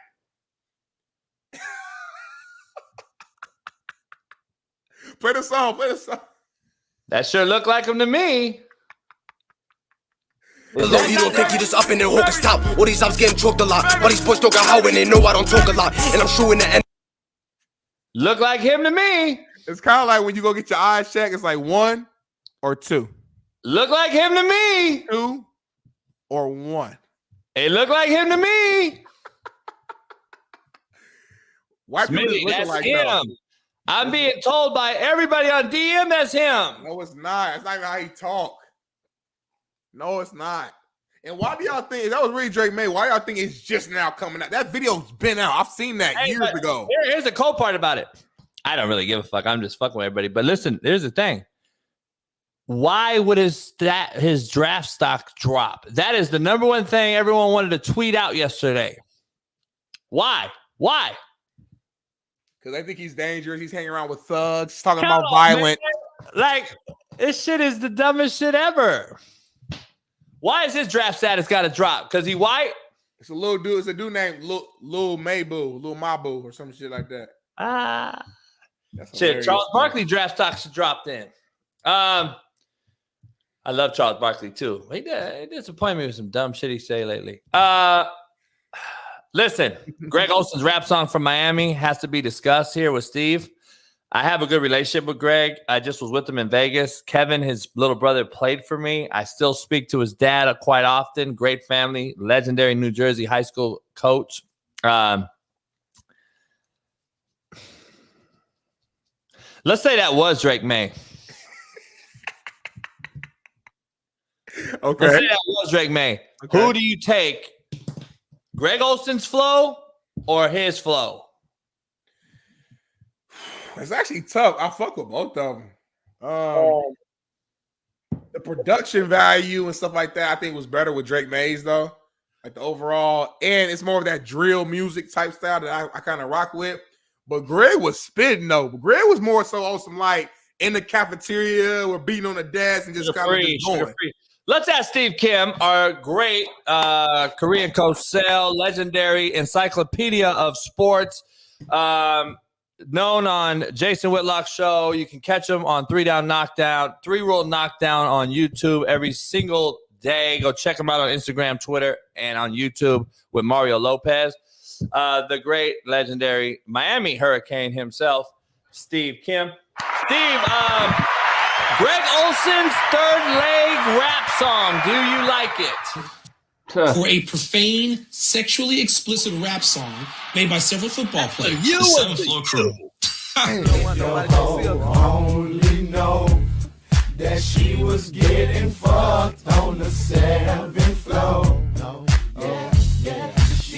What's your name? G-Reg. What you do? Get head. How you do? Drop my drawers and let her see my third leg. Chilling on the 7th floor. I gotta let these chickens know. Big Greg is in the house and I finna make these hoes joke. Steve, do you know about the 7th floor? Well, I mean, that song's been around, but Greg Olson should never be upset that anyone plays that, and if they bring it up, it should be a cautionary tale. Don't do dumb stuff and don't do it recorded.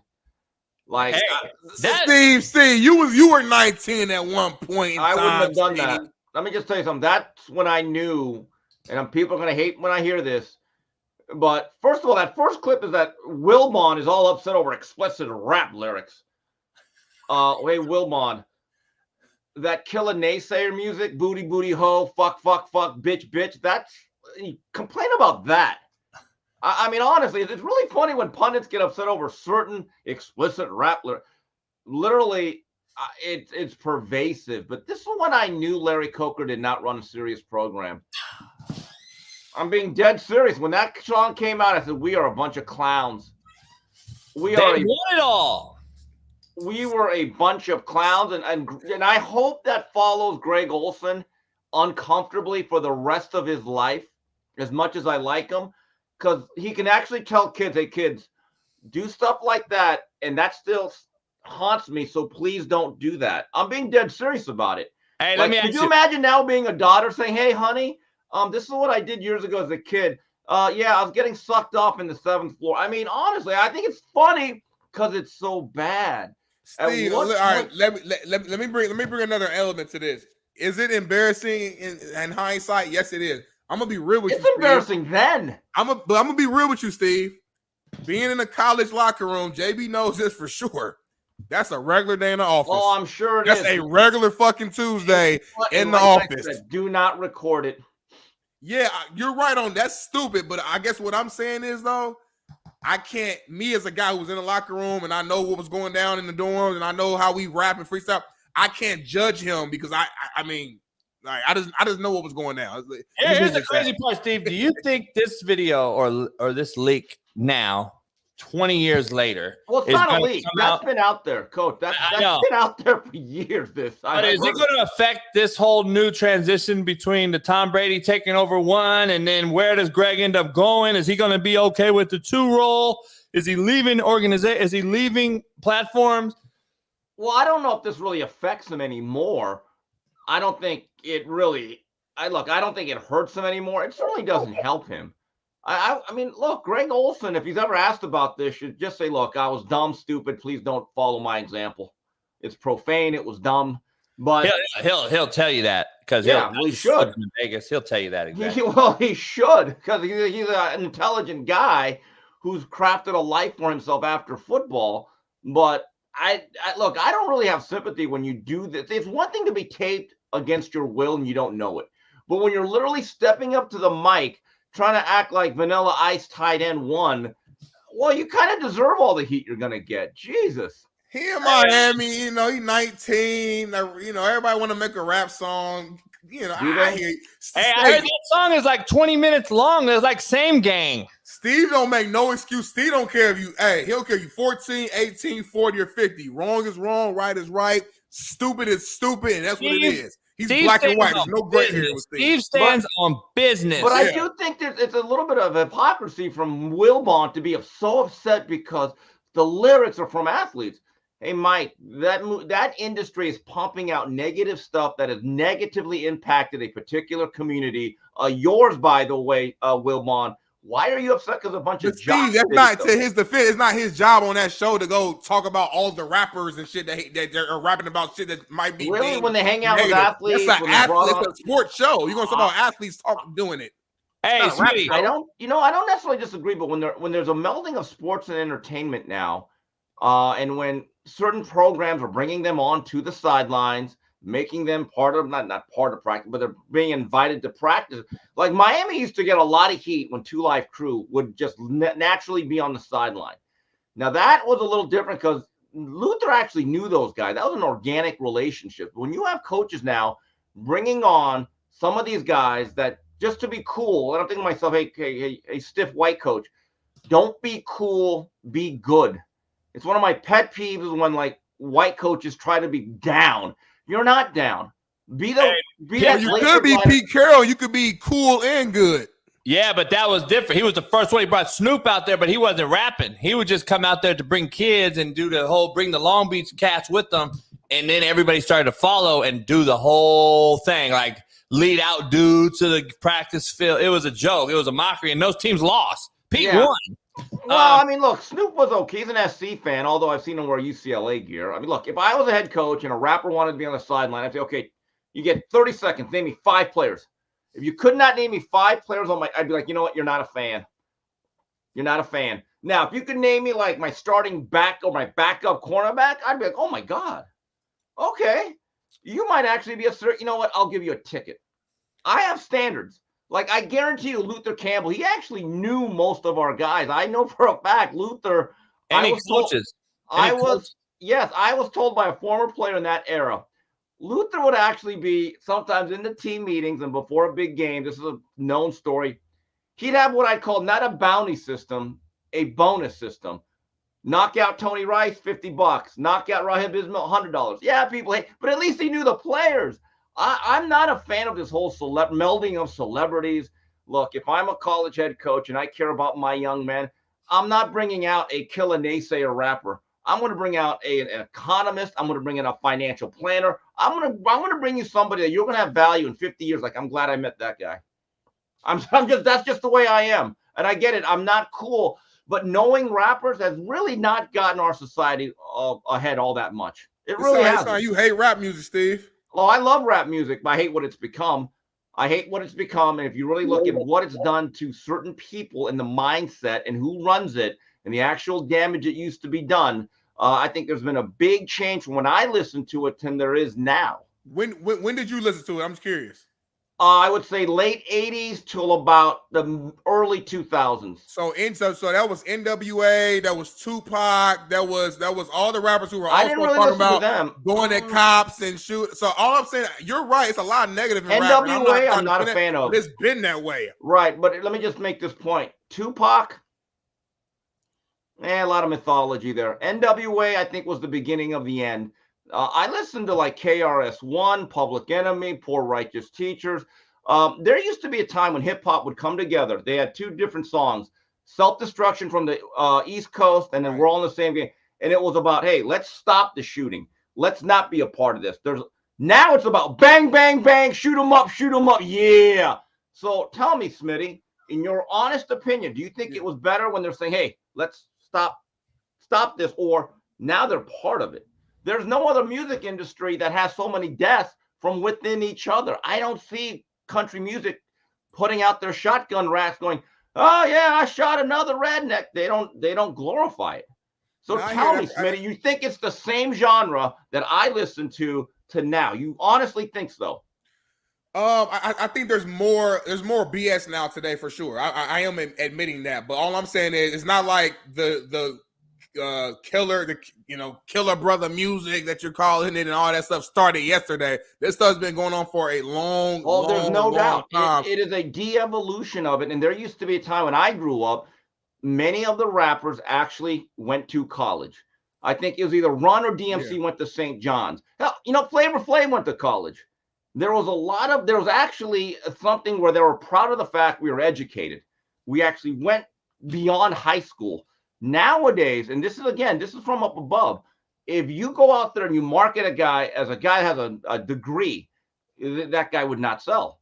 Right. Now, I don't know if that says something about the audience or the industry, but Young MC went to USC, Marvin Young. He'd what he'd be called now, and he was kind of called this then. Corny. So again, are we really impacting the community because they buy turkeys on Thanksgiving once a year? I don't know. I would disagree.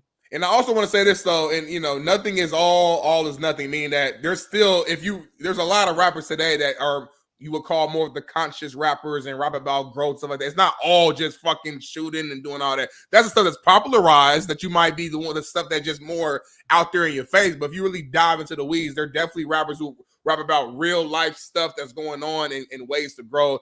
And I don't know. I'm different. I can separate the two. I can listen to some rapper talking about some stuff in the streets, and then I can go live my normal life. I'm not a believer that listening to music, whether it's rock, country, hip hop, I don't think that makes me go out here and go do a crime. That's just not how I believe. I think if you're gonna do that crime, you're gonna do it anyway. But maybe that's just me. I don't think rap music influences people to go rob a bank. But maybe I'm tripping. I don't know how these kids are now. I think it influences weak-minded kids. That's what we have a lot of too. You're strong-minded. You're not going to do it because you know the difference between right and wrong. You had a fucking family, raise you right. You know what I'm saying? I don't know if we have that. That's the problem. We just talked about it to start the show. Montel Jordan, hooper, 6'7". Montel Jordan, he went to Pepperdine back in the day, and he used to hoop against my buddies. He was really good at hooper, actually. But he got a master's degree from Pepperdine. There's a far few between, I guess. I don't know. There's a lot of guys. Steve, I got to ask you, there's a lot of news going on. Mike Tyson is going to do one of these fucking fights with Jake Paul. It dropped this morning. Another joke? Shit you hate? Yeah, I mean, I don't like it, but it is what it is. This is if they could print money doing it, and if Netflix is willing to fund it, I don't believe it's pay-per-view. I haven't heard any announcement on that. The fall of boxing continues. I don't know what to really say other than the fact that Jake Paul has created a really good industry for himself. That's about it. These events don't really bother me that much because I no longer really care about saving boxing. There is no saving this thing. That's why when people get outraged, I go, you save your outrage. So boxing to you, I know you've been posting like so boxing, Mario and you and Lampley, you guys have discussed these things on some of the. Is it really falling that hard and far? I don't know if it's as Larry Merchant once said famously years ago, ain't nothing gonna kill it, ain't nothing gonna save it. And when people want to talk about, hey Steve, we got to do something, I said, we're not doing anything. Till you make me the commissioner of boxing, I'm not talking about the saving of boxing because there is no saving it.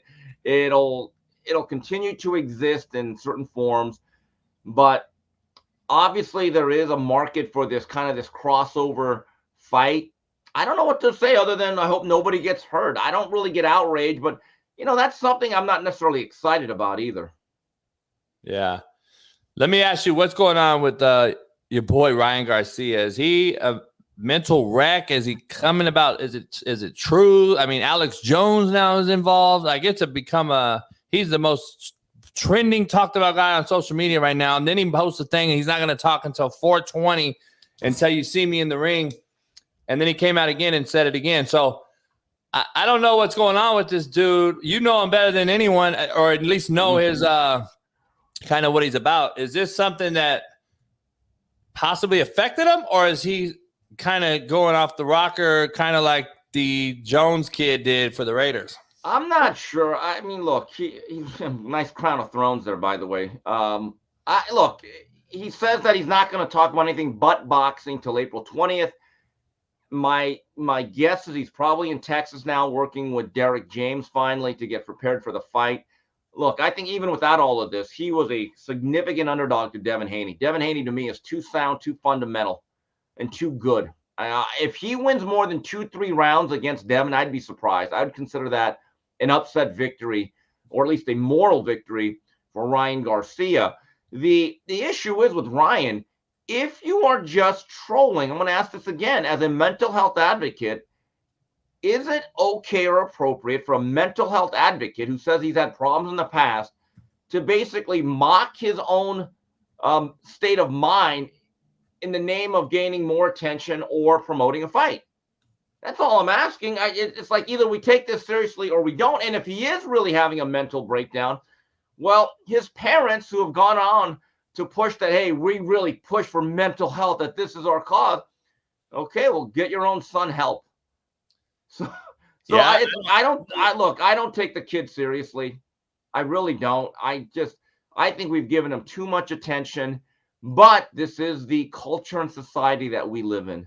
The reason I have a problem with it, Smitty and Steve, if it isn't true, there are real pedos out here, real trafficking going on, real shit that, to me, it's like a slap in the face of all that shit that the Alex Joneses and all these people are trying to expose in the industry or whatever is going on out there.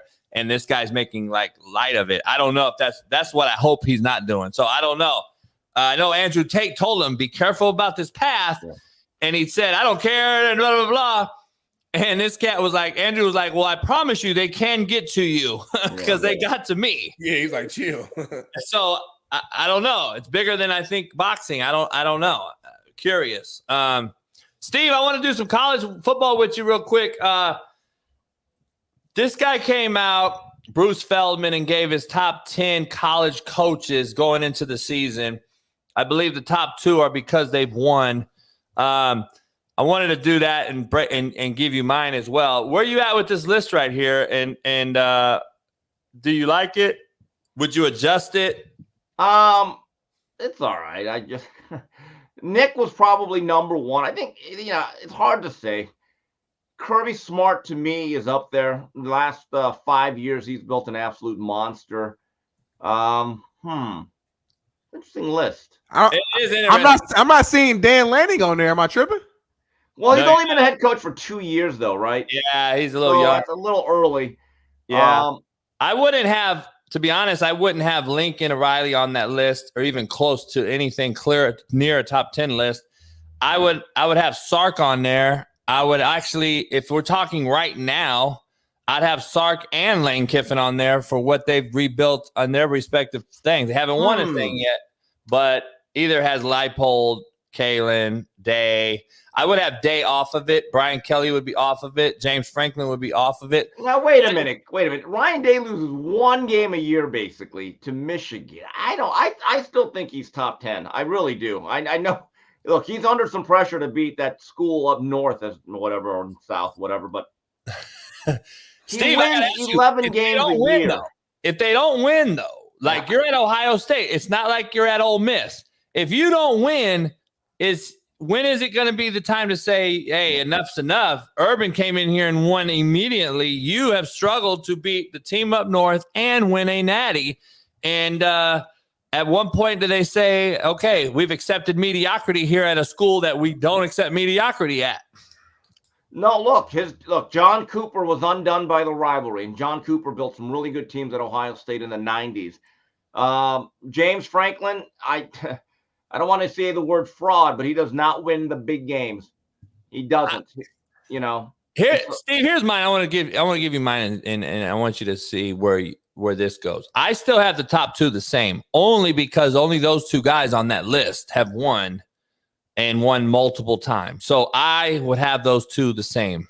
Number 3 for me changes, though. I got Kyle Whittingham at 3. I know you're high on Kyle, too. Yeah. I put Kyle at 3 because now I don't know if I believe he goes to a Ohio State and wins a natty instantly. I don't know if he's that guy because I think he's comfortable in a tough blue-collar environment in Salt Lake. But he also has done consistent work every single year. Utah's going to be a tough out wherever division or league they're in. I got Willie Fritz at 4 for me for what he's done in his career in total. I think he's finally got an opportunity to get players into a school without academic restriction. I think it's going to be huge for him in Houston, especially in the Houston recruiting base. Kalen DeBoer, I'm going to put at 5, above Steve Sarkisian, who he's beat 2 years in a row in meaningful bowl games, playoff game this year. That's why I have him above Steve. And then I would have Lance Leipold at 7, above Lane Kiffin at 8, above Mike Norville at 9. And then at 10, to toss up for me, Steve, Jamie Chadwell, Jeff Brom. And then I would throw in Lanning later. Let's see what he does. Wait a minute. We better get McChesney in here. No Deion Sanders? Uh-oh. I saw the list. At you. Did you see the Big 12 list come out and they had him at 4 above Leipold and Willie Fritz? And I'm sitting there like, God, dude, we just do too much. The job that Leipold has done in Kansas is one of the great jobs. And you know what I respect about him? He's actually sticking it through. He's not going to the first program that's going to give him $1 more. He is actually selling and living the vision. Okay. Where would you put Cristobal? Look, he's top 25-ish because of his ability to recruit. Look, they're going to have a good team this year. But I've said this to people. Someone has to tell Cristobal, Mario, this is football in the 21st century. If you're going to try to win every game 14-10 and be physical, and that's it, and you're going to try to win time of possession, you're going to lose a game or two a year. You shouldn't. And you need to learn how to manage the game and the clock. That Georgia Tech game is going to live with him till he wins something big. That's just the reality. I'm a big fan of his still, and we're lucky that we have an alumnus that's not going to look for a job every year. We're going to have him around for as long as he wants to be there, and Miami will have him. So I like the stability that he brings. I love the work ethic, his ability to recruit, but the way he manages a game to this day still worries me. That Georgia Tech game still bothers me because we win that game. I think they're a 9-10 win team. That team underachieved last year because of Dark Cloud and then Tyler Van Dyke. They kind of mishandled that whole situation. But going back to Leipold, that's a guy that's showing some character. Other coaches need to realize you are sometimes better off where you're at. Stick with it. Build a legacy. Be the Frank Beamer of whatever program you're at. Frank Beamer took 7 years to win before he really won. I don't even know if they'd give a guy 7 years to build a program anymore, but he became the most important man in the history of that program because he stuck it out. Hey, we're going to have a new part. We have a new weekly guest, Sean King. He's going to be on Thursday right before Love Sean. Sean's a good guy. He's going to come on. We're going to be up. I'm glad to get you two on at the same time like we used to do with T-Rich. Because he said exactly what you're saying right now. He said that because he's a Tulane alum, obviously, and he was like, what Tulane did and allowed with Willie, and he broke down his record. He was like, he went 6-6, 7-6. Then he finally went 10 wins, 11 wins, but he went 2-10 just 3 years ago.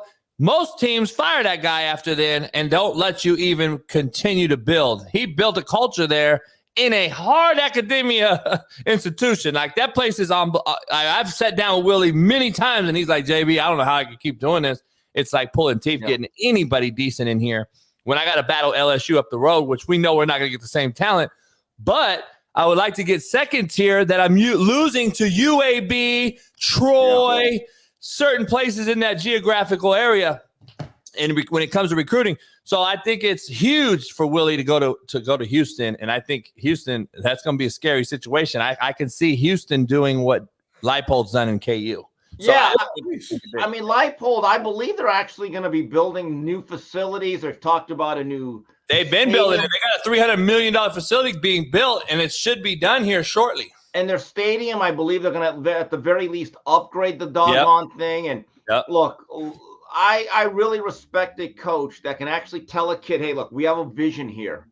And I stick it out with me. And I would like to think that one day they're going to name a stadium or a field after him if he stays there. He's that important. Because it is hard to find the right fit. Like, I love Jed Fish. I don't like what he did to Arizona. You might have been better off in Arizona, especially with that team. People don't realize how young Arizona was last year. That team was mostly from the 2021 recruiting class. That team has another year or two of really good football together as a nucleus. And the way he just and again, Arizona's having some financial issues, so maybe that had a part to do with it. But coaches don't realize sometimes you're better off just building what you have already built and just keep adding to it. Steve, we've already known this. I've talked to Sark and Lane and other people. We already knew the deal. It's real obvious. I've said it on the show before. Saban's come out and kind of let everyone know the truth as to why he left. If you haven't seen it, what's your take on Saban and what he said? Basically, he said, I want to be clear that wasn't the reason, but some of the events certainly contributed, Saban said, of the decision to retire. He basically said, I'm disappointed in the way the players acted after our game, our last one. And you got to win with class. You got to lose with class. We had our opportunities to win the game and didn't do it. And then showing your ass and being frustrated and throwing helmets and doing other stuff, that's not who we are and what we promoted in our program. And then he basically said, these kids asked two questions. How much money is number one can I get? And when and where and how can I play right now? And basically he's like, this is not what I want to be a part of anymore. We said it when it happened. We knew that it was obvious, but this is why guys like Georgia State leaves to go be a position coach from a head coach in Division I. This is why Hafley at Boston College left and got the hell out. This is why Chip Kelly became a OC instead of a head coach at a Power 5. It is glaring and it's truth. And this is not good. And I don't know if people understand what they've opened up here in the NCAA. They've opened up Pandora's box, and I don't think it's getting any better. I don't know if you saw Dan Mullen yesterday came out on Outkick. He's like, this is what the NCAA wanted, and now they're eating it. Do you agree? Well, I was surprised that Saban was upset that his players were angry after a loss. And you look, Bud Grant once said it. You show me a good loser, and I'll show you a loser. I actually want a group of guys that are going to throw shit around and be a little angry, cuss out somebody if they lose. I don't think losing should ever be taken like, oh, it's okay, guys. That was the problem with Greg Olson's era of Miami football. Guys actually thought it was okay to go 9-3. That's what I call the slow erosion. You allow your standards to slip. You don't care. Like, I hate when players post their own highlights after a loss. If I was a coach, I'd be like, buddy, you do that one more time, your stuff's going to be waiting. I guarantee you. That's incredibly selfish, and that's a culture breaker right there in my view. You got to be hardline about this even today. I'm not a fan of that stuff. I like the fact those guys got angry after they lost. Now, the other stuff, that's where I think Nick Saban's like, I'm not doing this. I'm not going to be held at gunpoint every single year by backups. I'm not doing it. I completely agree with him on that because I was talking to some booster who's pretty high up on the Miami food chain about 2 days ago, talking about a certain recruit who they thought they had, and you can kind of guess which one it is. It was a very important player who's going to be a dynamic player at another school.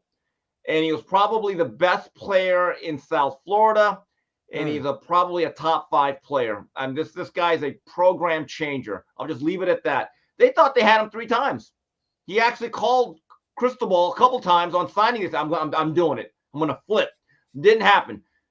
the thing, and then the whole situation of Cam Ward, how they had to like lure him back in, and it kept it. Even the boosters are getting sick of this.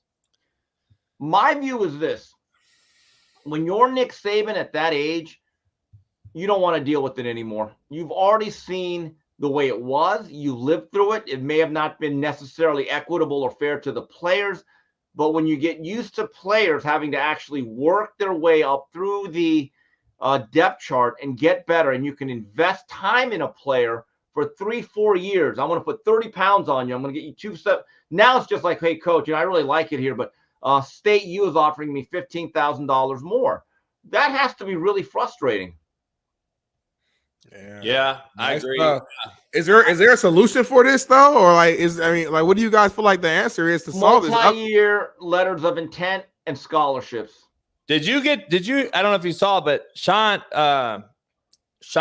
yesterday, King made a great point. I don't know if you remember it, Smitty, but he was basically saying it was like 2 notes he had. It was 2 things. Yeah, he basically made 2 good points about the NCAA and what they should and shouldn't do.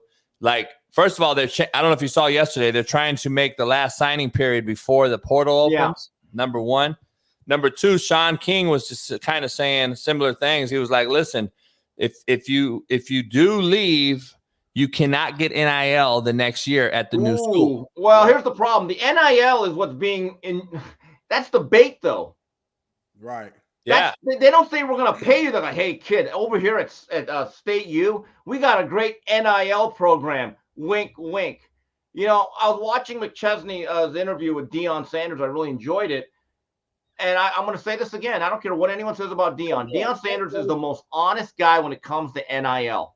Because he said, hey, there's only 5 players in college football that anyone recognizes. Everyone else is just paid for play. It's about the collective. I mean, again, let's take a look at what the NIL was intended for. That means if you are Reggie Bush with your number 5 at USC, or Chris Webber with your number 4 at Michigan, and they're selling hundreds of thousands of dollars worth of jerseys, you get a piece of that. Or you're that gymnast at LSU, that little glacier glider girl. Livy Dunn or something like that? Livy Dunn, yeah. And you're actually known that you get like a real endorsement. What do you call it, JB? Glacier glider. Glacier glider. Yeah, that little gymnast girl. So Glacier glider, okay. White people shit. Yeah, Awk Nation. Shout out to Awk Nation. But anyway, the thing is like the rest of these players getting NIL, they're getting just a pool of money raised by the boosters as a salary. So okay, so now you're on salary. So Darnell, I would say now you make scholarships multi-year, no longer 1-year renewable. So when you come into a school, to make it completely fair, let's say the first time you sign at a school as a high school senior, it's a 2-year commitment. So at least you're there for 2 years, and let's say you get to settle in. You just don't get to pout your way out after 6 months because you don't make the travel squad one week. Well, that's what Sean King said. He said players should have to sign a contract, and if you leave, you got to pay back your NIL. You and I have talked about that, but what it would do is keep that player at that school and go through some trials and tribulations for 2 or 3 years before just jumping ship because you're not starting right away as an 18-year-old at Alabama.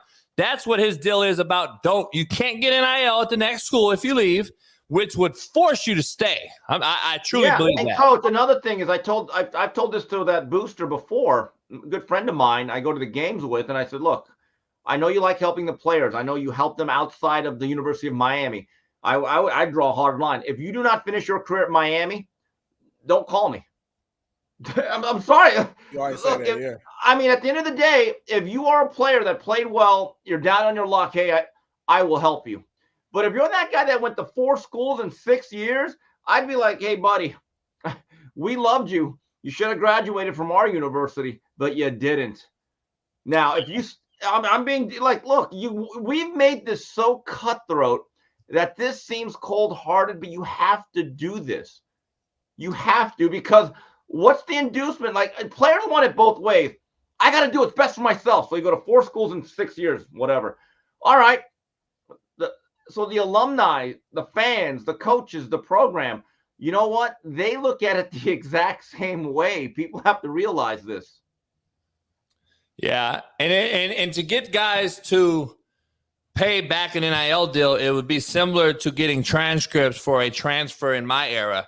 You cannot get your transcripts and enroll at the new school unless you pay back the NIL. It's a lock on your academics. It's a lock on your transcripts. That's what it would be for NIL to pay back. And then those kids would be kind of, oh, shit, what did I do with that money? Did I go buy cars? Did I do – like, that's going to be a problem in my opinion. I think colleges, certain ones, look, it's cutthroat. It has not been fair for the players.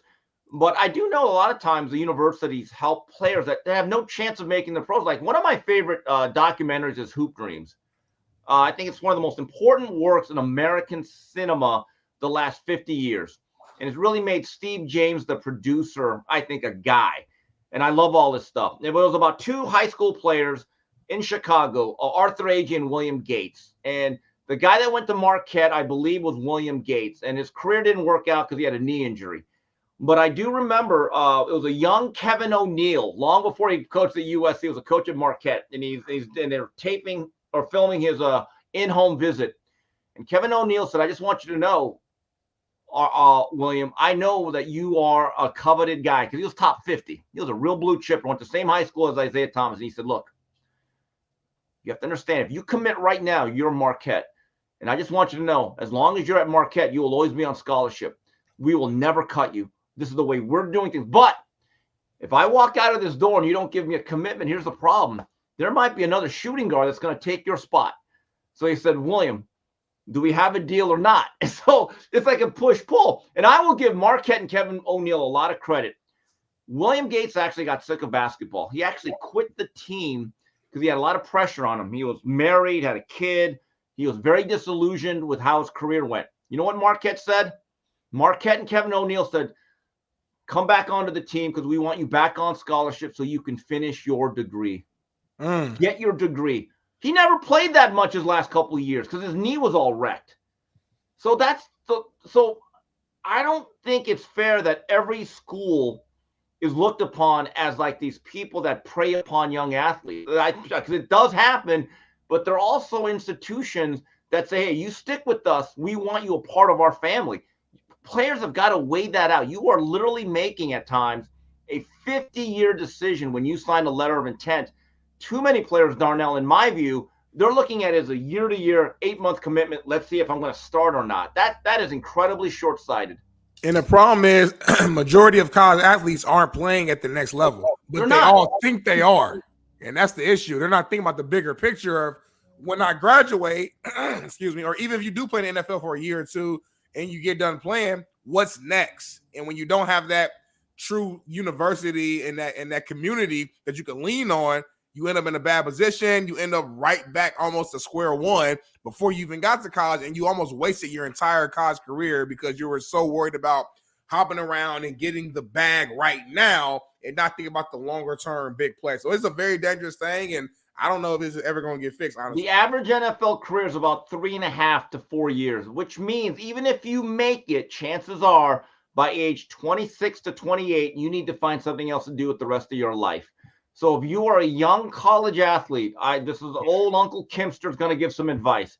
Hey, fellas, try to make friends that actually aren't on the football team. Yes. Try to actually make contacts with people that don't look like you. Try to actually create relationships with people that come from a different style of life that could actually help you and network, and maybe one day they're your business partner. It matters. But if all you're doing is hanging out with the boys in the locker room, making really bad rap songs, and it's like, "Oh my God, I didn't make the NFL," fellas, that's on you. Welcome to this cold, harsh world. I love how you brought it around full circle, Steve. That's why you are the GOAT. I do. He said, "Hey, Steve, we take calls now, live phone calls. We got that capability next week. We got to take a couple boxing calls for you and see how that goes. We might get a fucking crouching tiger. I don't know." All right. Hey, what do you guys going this weekend? Nothing. I got a family dinner. I got to watch fights tomorrow. The fights from Saudi Arabia. And then I'll just do what I do on the weekend. Probably go to the boxing gym, hit the heavy bag, and get some exercise. All right, Steve. I'll talk to you guys. next week. I appreciate you. All right, thanks. Steve. Later. from You one going back to back, JB? Huh? You going back to back, JB? Yeah, we got our main man. It's Tee It Up Thursday from our main man right here, Akili, Drunk by the Turn on IG. Make sure you follow him, and on Twitter as well. He's got all things Live Golf, PJ Golf, all things golf, and main man Akili. Welcome him in. What up? You hear us? What up? Yeah. Can you hear me? Yep. Hey, so let's do a quick rundown of your assessment in Jeddah last week. The addition of Anthony Kim. He struggled. Obviously, we all saw that coming. He hasn't played in competitive golf in 12 years. He was all over the internet though. Like he was like Tiger Woods around his camp. And now from him going from having played in 12 years, whatever tragedy he's went through in the last 12 years, the Liv paid him money, helped him change his life around pretty quickly. Now he heads to Hong Kong, and they're doing a world tour. They're basically going around the world in 31 days. Where are you at in Hong Kong? And can anyone beat Neiman? Yeah, I think if I'm not mistaken, I told y'all he was going to win Jeddah last week. You did say that. You did say that. Yeah, I picked him in my Akoba too, so I got 2 out of the first 3 right. But as far as Anthony goes, I think it should be a little bit better than last week. I'm not expecting too much again. I mean, this is a course where he's not going to have to worry so much about the driver off of the tee. It's only 6,700 yards. So if he can stay in the fairway with some irons and some hybrids off the tee, I think he'll be fine. I think we may even see his first under par round, but I think we'll see mid to low 40s is where he finishes. I'm not expecting anything crazy. I think, like I said last week, until we get through 3 rounds in Miami when he's back in U.S. soil, he's got a couple tournaments under his belt. I myself am not going to criticize the guy or critique him or anything yet. So I'll kind of just let that play itself out because and kind of respect to his privacy because like JB said, there's a lot of things behind closed doors that it's even a miracle that Anthony Kim's playing professional golf again. So it's awesome seeing him back out on the course, and I think that that showed last week how respected he is in the golf world and how much people love and care about him because they had I think Caffeine is what they're called. Not many Americans know, but it's a huge global streaming platform. I see Darnell, he knows. They had 6 million viewers over 3 days in where were they? Jeddah for Anthony Kim's return. So that alone is just shows you. So I think if Kim can continue to play better and you see those numbers to keep rising, that's only a benefit for Liv. So people can say what they want about the guy. You see all these bozos like Dan Rappaport and all those other scumbags, kind of talking down on him. But the dude, he's walked. That was the first time in I think the last 10 years that he actually walked a full 18 holes. He said it. That's the first time. So he was gassed. His caddy is not a real caddy. It's his buddy who has never played or touched a club in his life. So once he even gets a good caddy that can give him some reads and even what clubs to use and get his yardages down, it's AK's, like I said, he's going to be just fine. So where you at with Greg Norman pulling out of the points thing and said fuck it, enough is enough? We saw Neiman basically drop spots after winning what he's done already so far in this season. He's actually dropped, which is just a slap in the face of one of the best golfers in the world. He's probably playing better than anybody right now. Period. Where are you at with them dropping out of it? And Rahm has even came out and said the points is outdated. The point system is outdated. I'm glad it's done. So where are you at with this whole world rankings points thing? I'm with it. Even if Liv were to get they were to give them ranking points, it would take years for some of these guys to even get back to where they once were. That's how quick, this shit has happened as far as, their lack of, their reputation is just, it's kind of just like being a dead drum at this point. Even the PGA people know it's bullshit. They joke about it on Twitter and, it's pretty irrelevant at this point. And I think it's smart on Norman's part. Like, we don't need you guys, and they don't because, there's some big names that are coming to Live Golf in 2025. It's a done deal, I promise. And they're going to surprise a lot of people. So, I think there's no reason to doubt Greg Norman at this point. what he's done as a CEO of the league so far is we've never seen it before in any league. They've tried in the XFL, whatever, the golf tour way back then, before the PGA Tour. That a lot of people have tried, but when it comes to Greg Norman, I've never seen anybody so dedicated to one thing, and he's done a hell of a job. And there's some big things coming. So when I say there's some signings coming, they're coming. It's Let me ask you. Every move he does is calculated. There's a reason that he's saying to hell with the points, because they're going to have to give him to him one way or another, get him in the majors. Let me ask you, if you had to bet your house or car or something serious on this, the Masters is coming up next month. You betting on a live golfer to win, or is it a PGA or live? Over under? Who would you take to win it outright this year? That's tricky. Like who does PGA really have left as far as a guy that's really going to win that course? You got Rory, who chokes in big events. You got who else is over there? Schauffele? Yeah, his form's been shit this year. You got Hovland, who he's only played 2 or 3 events. Like I said like a while ago, I don't think Rory will win a major this year at all. His form looks horrible right now, and I still think he's got a lot going on behind the scenes. As much as he's not on the forefront anymore, he's still got money and a lot of people, in his pockets too, and he's tied in a lot of shit. So until kind of all that plays out, I think I'd have to bet a lot of money to say a live golfer would win. I don't see why they wouldn't. As far as people's form on live looks versus some of the guys on PGA Tour. Every winner on the PGA Tour this year has been 40-1 odds to win it going into the tournament. So what does that tell you? Half these guys you don't know who they are. Like Jake Knapp, the kid was a great story. He won, came back, finished top 10 again last week. But it's just like, look at who he's playing. I don't know. It's irrelevant. The PGA Tour is irrelevant. Cameron, I got a quick question for you real quick. For the novice fan like myself who's learning and understanding, you're mentioning the forms right now in terms of some of the poor forms on the PGA side. When you're looking at golfers and you're deciding who, the greats versus the ain'ts, so to speak, how do you personally define what a great golfer is? What are the things that you're looking at and kind of measuring? It's got to come down to the majors, right? Like Brooks says, you play to win the majors. Unless I'm trying to think of a guy that, maybe had a great career but never won a major. There's a few, but when it comes down to it, you got to go by majors.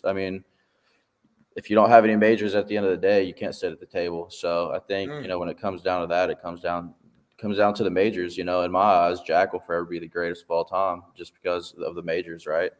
But when it comes down to forms, like you said, just in golf terms, just put it in for your understanding, how hard in that 1 year he's going on tears of 40, 50, points in 12, 13 straight games.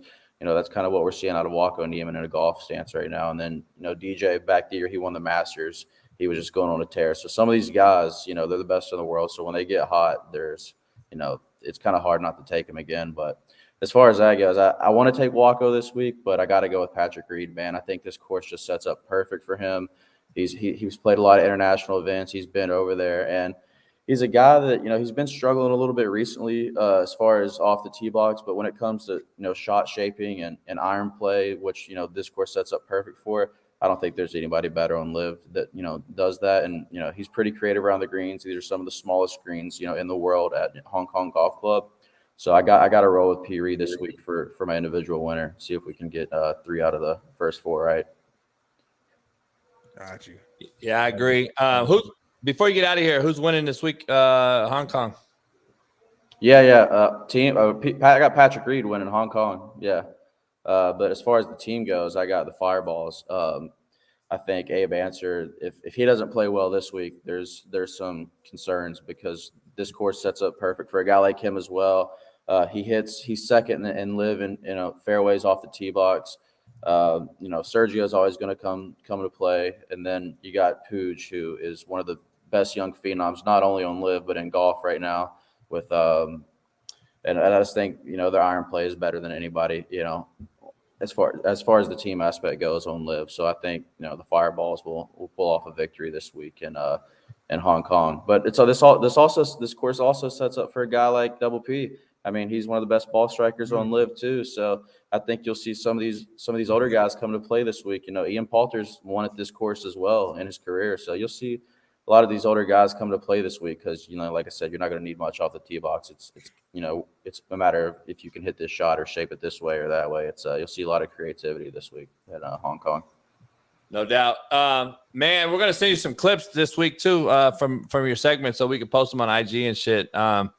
Cool. And we appreciate it. Yeah, it's going to be interesting, Hong Kong. This is going to be a grind, though. People don't – it's not like the Dolphins traveling to play the fucking Raiders. It's like you're going from Jeddah to Hong Kong to – you're traveling the world and having to go and walk, you know, 36, 72 holes. We're actually more than that with the Pro-Am and all the other shit they have to do all week long. So when's the next live event you're going to be at? Miami. Yeah, I already got my shit booked for Miami. So I'll be there, and then I'm playing in the Houston Pro-Am and then the Greenbrier Pro-Am. And I got my request in, so I should be paired with Pat for at least one of them, and then hopefully Cam Smith for the other. I told him I showed him the text that day we were eating at my birthday. I showed him. He said good. Hopefully he'll put a word in and try to get you in with him. Yeah, are y'all going to be down in Miami? I might be in Houston. I don't know if I can make Miami, but I might be in Houston for sure. Well, we're having a tournament, too, the day before the Pro-Am, so if you want to come in early, pull up. All right, bet. I got to get Smitty out the house, too. We'll see what happens. Yeah, y'all got to come to the H. I'm trying to learn. All right, bet. Well, hey, I appreciate you, Kelly. We'll see you next week, and hopefully PP can get something going this week. For sure. Yeah, I'm actually taking off here at 5. I'm leaving an hour. I'm headed to Italy with the old lady for 10 days, so I'm going to be finally watching a live tournament, not at the wee hours. So I think they're like 7 hours ahead. I know, man. It's hard to watch them motherfuckers too. That's the other thing. Yeah.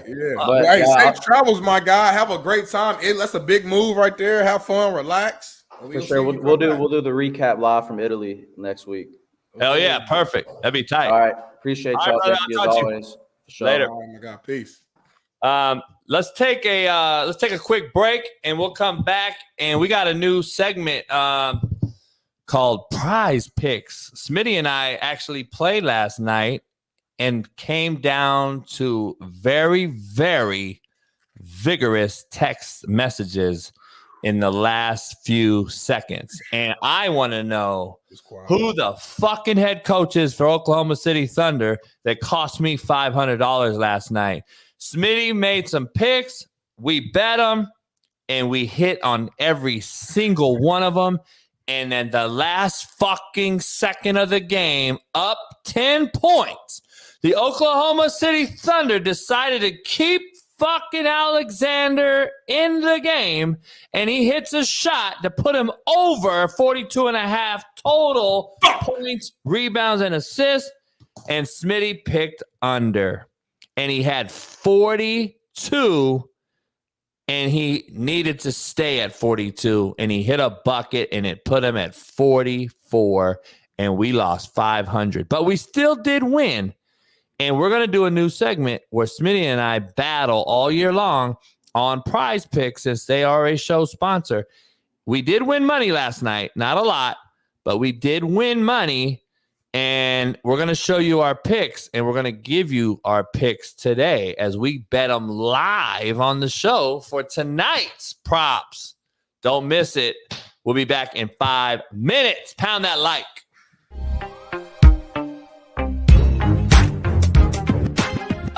I'm like, all right. I got the Hermes following me. Yeah. They appreciate you know, in the world we live in today, there aren't a whole lot of people that are willing to just kind of say it like it is, you know, and you guys have created a platform where you're able to do that. That's what Pat has created as well for himself. So, you know, kudos to you guys for figuring that out. Nah, I appreciate you coming on, man. Some people think you might be the busiest human on planet Earth, man. You're everywhere, man. It's been a crazy fall. I thought I was a hustler and a grinder, man. And I know everybody out there, man, that has a soft side or whatever they want to say. You're a dog guy like I am. Now you added the dog element to it. Your followers had to have gone through the roof, probably on the female side. I don't know. Your wife probably looking at your shit like, hey, man, what's going on here? Females love dogs now. Hey, I got to ask you, man, what started that whole thing? I think everything going on with Zach this year, I've had dogs my whole life. My first dog that I really, really had was a golden retriever when I was in 9th or 10th grade. And that dog I had till I was like 30. So I just became a big golden retriever pet owner just because, everybody gets into a certain breed or a certain kind of dog. And for me, having kids and things like that, they just kind of became family members. And so I've had them for, over 30 or 40 years now. And I've always done more than one. I see you have a couple yourself. I just think it's cool when they have a companion, and so I think it helps them out and it keeps them, their spirit up. And so, yeah, I've always been a dog person. This year, I just decided to take Ben out with me, not for the intention of social media or anything like that, but just kind of having my guy with me. And I did it the first time out to Seattle for Oregon, Washington. And these NFL stadiums on Thursday nights, it's funny. I took him on a Thursday night with me because I do the whole week. I leave on Wednesday. I leave today, and then I'm gone till Sunday. So I took him to Thursday, and I brought him into our meeting, a big production meeting in this hotel. And Al Michaels was kind of not a bit, I could tell right away he wasn't a big dog guy. And so Ben just kind of walks around. And when he got over to Al to say hi, Al was just kind of like, so I kind of sensed that, but Al didn't say anything. So I went over and I got him, brought Ben back over. And then after that, the next week, I was like, where's Ben? And I was like, I just thought you didn't want him in the meeting. And he goes, oh, you kidding me? You need to go get him. So I went back up to the room, brought him down. And so from that point on, Al is more intrigued by Ben than anybody. And you know how dogs are, right? Like their personality, they just kind of get around people and kind of do it in their own way. So Al's come full circle on hanging out with him. And so, yeah, I did it that first time.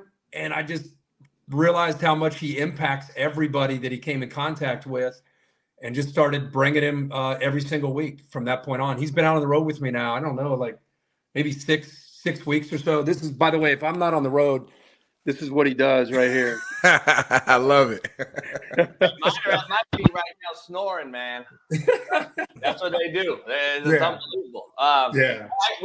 My good friend Pat Perez, Liv Golfer. We were at Craig's here in LA one night, and Al walked in, man, and we were chopping it up, hanging out with Al last summer, I want to say, or summer. So right before the season started, I think last year.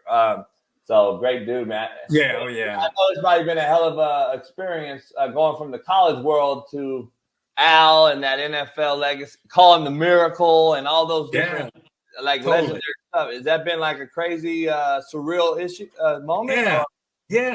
Exactly right. I mean, I was maybe 10 or 11 years old when I sat on my couch like everybody that was alive at that point and watched the United States, and the Soviet Union, and all the way throughout his career. I'm a sports junkie like you guys. And so I've watched all his stuff, the Olympics, boxing, obviously NFL, MLB, everything he's done. And I mean, my career, I started with Mike Tirico when Mike was really young. And then I went to Brent Musburger, who was, a guy that, again, our generation, we watched him too. And that was my next play-by-play guy. Then I went to Chris Fowler, who, I obviously had a relationship with doing game day.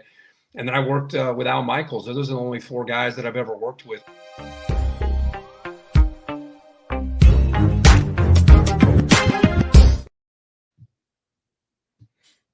You here? Are you surprised? All right, baby. I never left. Before we do our PrizePicks picks, which we did last night and got, man, that's why it's called gambling, Smitty. You know what I mean? Yeah. I think it's going to be a new, nice segment for everybody out there. I've won a few grand on PrizePicks, so it's worth it. Definitely worth it. I think the risk versus reward outweigh. I think the risk I think the reward outweighs the risk. We only bet $10 last night each, and it was a $250 payout for $10. We did it each, so it's $500 for $20. Right. and I think the reward outweighs the risk. And now, do you do it every single day? I do, but you don't have to. So now, how much did we win though? Because you said we still won something. $8 last night. $8. So can you please Apple Pay me or Venmo me my $4, please? No, I paid for your bet. I lost $2. True. That's fair. Black people shit. Oh God. Hold on real quick. Time out. So if we would have won the whole bet, I wouldn't have got shit. You would have. I told you that. Because that's how I'm a giver. But see, black people shit. He won the money from what I put in, and we still lost. He won his $4 from a $10. He want me to lose $6. That's a bag of chips. He wanted $250 for winning. Black people shit 101 right there. All y'all stereotypes, I'm fucking giving it to you right now. That is black people shit stereotype live on the Coach JB Show with Big Smitty. I fronted the bet. If we won, he get money. But since we only won $8, he forget I bet 20. I lost $12. He won $4. God damn. I guarantee you, Smitty took his financial aid Pell check and he went and bought Jordan's, fucking jersey, and a PS3. Guaranteed. You actually be surprised. I had about 11 racks just stacked up from my Pell grant, and I didn't use all of it. I used a lot of it to buy my car, which is my first car I ever had. I didn't have a car in high school. I didn't have a car all throughout college. I robbed my teammates. So I used my money to buy my first car, which I still drive to this day, paid off. Some of the payments went to a funeral. And then I think I used the rest of it to get my first crib out of college and shit. Yeah, boy. Hey, I'm built different, JB. I don't know about the little knuckleheads you was coaching up. I'm different. I'm from the city. I know how to turn a dollar, make it turn into four, turn four into mo, and make that grow. That's how I am. I'm a hustler. Ask about me. All right, baby. Can we show our PrizePicks bets from yesterday? So this was my pick, all right? And look who fucked me. D'Angelo Russell. All I needed him to do was score 18 or more points, and I won on all the other prop bet. I bet Giannis to hit 1-3. He hit it. Giddey to have over 16.5 total points, rebounds, and assists. He hit it. James Harden to have over 18. He hit it. Steph Curry to have over 27.5. He hit it with a 3. Smitty and I were on phone. He hit a 3 because we knew he was getting yanked out. They was up 35 on the Bucks. Yep. And he hit that shit. Back-to-back threes, JB, to hit it. What's fucked up is Kyle Kuzma, when we checked, was under the 32.5 that I picked him to be under. And then at the end of the night, the motherfucker went over. And the game was over. We checked the game. And I lost that. So 5 out of 6 on a bet, you'll win. So you know how PrizePicks works. There's percentages, right? So you can get your payouts are different. So your payouts are either 6 of 6, which is 25 times the amount you put in. So $10 wins you $250. If you get 5 out of 6, you get 2 times your payout. And if you get 4 out of 6, you get 0.4 times your payout. So 5 out of 6, we would at least won $20 each. Cool little come up. Joe Smitty's detrimental loss last night. So Anthony Simon and Alexander to go under. And until 10 seconds in the game, I bullshit you not, they were under 34.5 and 42.5. They were under. And both of them, one of them got a fucking steal and layup, and the other one hit a shot when they were up 10 points. Why were they in the game? These dudes guard each other, I think. It's like they knew what my bet was. They said, let's fuck Smitty over. Let's get him. And Why they both were they in the game, Smitty? They were up 10 with 30 seconds left. We was almost perfect, JB. We was almost we almost came up $500 as a unit. Me and you.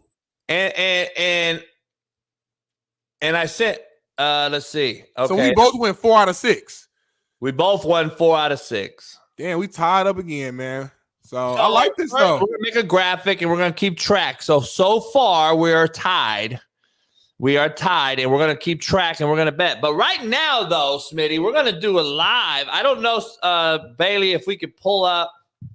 You probably can't put it on the screen right now, but we can at least look over your phone, make our picks live, and then we could like tomorrow maybe do like actually take the screenshot of what we did to highlight and make sure everybody's on the same page for the bets. You know what I mean?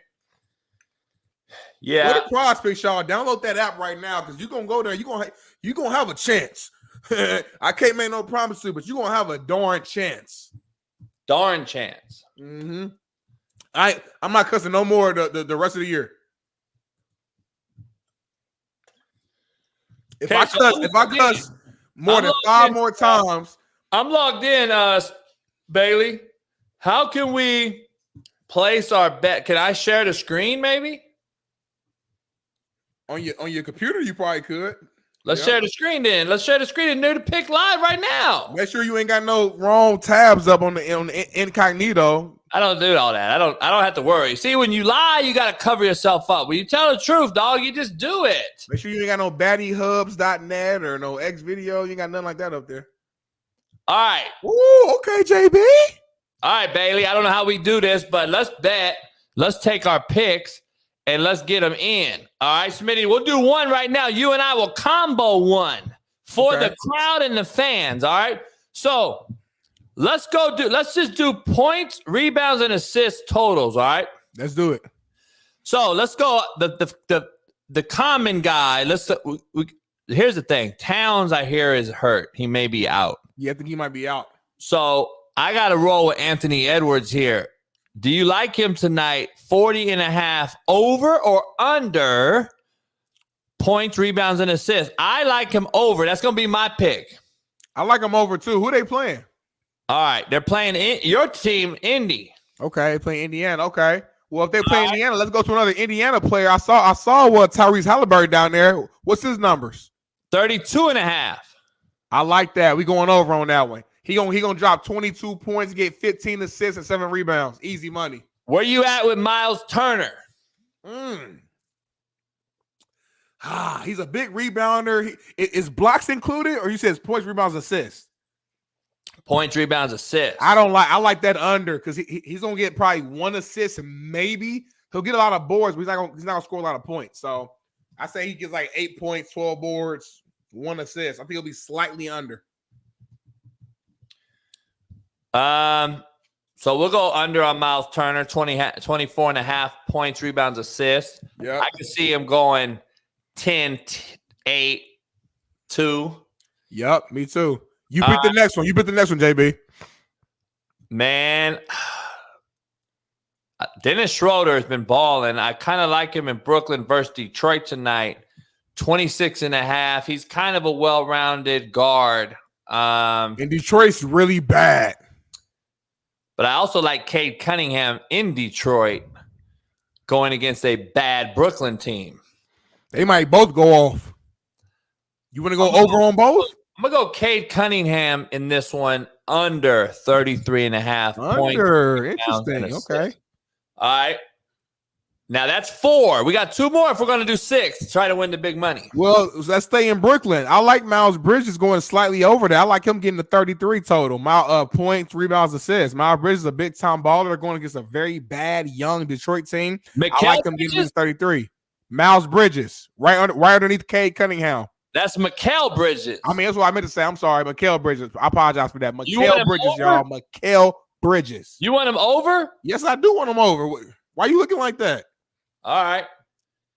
We need one more, right, for number 6. Luka. You like Luka 53.5 points, rebounds, assists versus Miami tonight? Miami's a real good defensive team. Real quick, let me look up because Luka's been going triple-double, triple-double, triple-double, but I'm going to do something real quick. Luka's stats against Miami Heat. Boom. Luka Doncic has averaged 24.2 points, 8.7 rebounds, and 6.7 assists in 10 games against the Heat in his career. That's under the 53. I'm going to look at his numbers right now to see most recent games played against these cats. and see what he's looking like. See, we really break it down. We don't just make picks. We really look at it, break down the numbers, and try to see what makes sense. I'm going under right now. I'm telling you right now. I'm going under. I think that's our 6 right there, JB. 3, 4, 5, 6 picks right there. That's 6 picks. Now, how much money we put on there? We put a hot 20 on there this time? Hot 20 wins you $500. What's 25 do for you? 25 does $625. You want to go if 25, you want to say bet fuck $100, get you $2,500. You want to bet $1,000 and get you $25,000. Jerry, throw 1,000 on there, Jerry. Fuck it. You got it. Fuck it. That'll change our life, JB. You ain't even got to give me like 3,000 of it, and you can keep the rest. I'll be good. If everybody drop a super chat for $10 right now in the chat, I'll do it. Okay, it's 8:37 a.m. Pacific time. We're gonna give y'all until 8:42. That's 5 minutes total to send. Everybody send $10 right now. We're gonna put 1,000 on this thing, and we're gonna change our lives. We're gonna change our lives live on the show. Who wants to change JB and Smitty's live right now, live on the show? We taking 25,000 and throwing it in a studio. We're gonna get the studio cracking. That is what we do. McCoy, black people shit. He might even be white. He said we need to cut if we send cash. No, you don't. That's not how this business works. McCoy, this is for the homie. McCoy. It was family. Chris, you can come to the house and get free food, free drinks, free bartender. You can party with us. You can meet her. You can get Smitty a hug. Get JB. You get to be with us, Chris. That's the payback. You can hang out with E-Dub and Eric Weddle, and you know what I'm saying? Come on, Chris. Chris. Have all type of stars coming through. Hall of Famers pulling up. There you go, D-Money.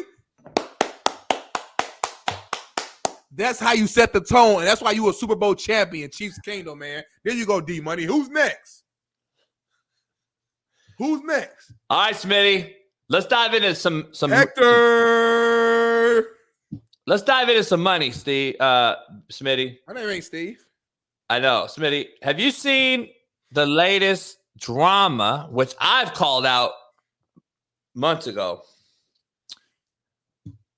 with Pat McAfee and your boy Stephen A? What happened? And McAfee's my boy. He's a Colts legend.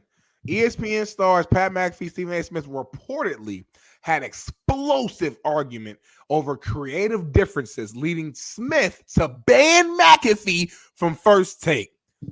Talk about pride, talk about ego, talk about just what happened to men being able to just disagree and being able to still shake hands, respect each other, and move forward. The fact that it says explosive, that lets me know these guys were like arguing, might have been some name calling.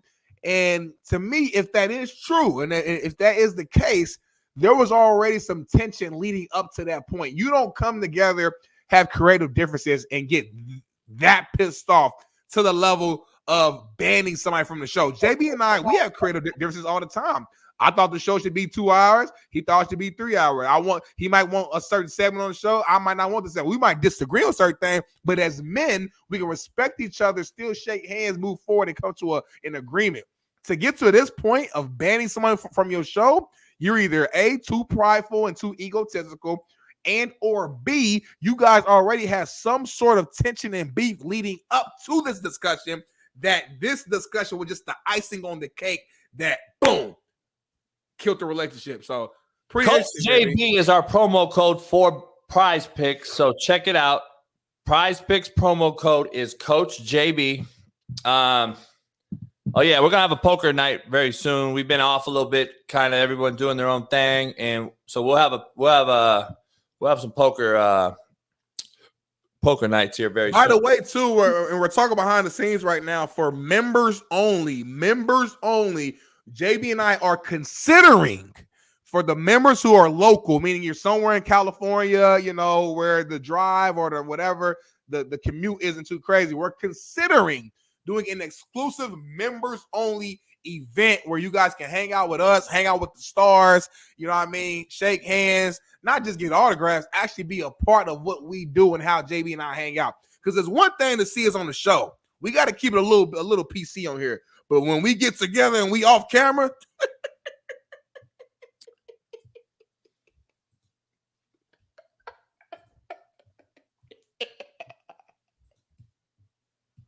we turn up. So we'll keep y'all posted, man. But you gotta become a member to make it. Jazzy Jazz, she'll fly out. Don't lie, Jazz. No, you ain't gonna fly out, Jazz. She's lying. All right. We gotta do top of the world, bottom of the barrel. Because I got some controversial topics. I'm gonna let you go first. JB, because I know you about to bring some bullshit. I got a feeling. We're gonna do, Eddie, if you fucking slap us in the face again with your fucking $1.99. Did you hear the fucking rule of the game? $10. You drop $1.99, and then you want us to stop talking about your shitty ass Cowboys. No. Every time you drop $1.99, I'm talking about the Cowboys fucking all show long. Eddie. God. Who pissed you off more, Eddie or Keith? My guy Keith. Eddie's a member, dog. Eddie been a member. Oh shit, Eddie, listen, Eddie. I know the struggle's real.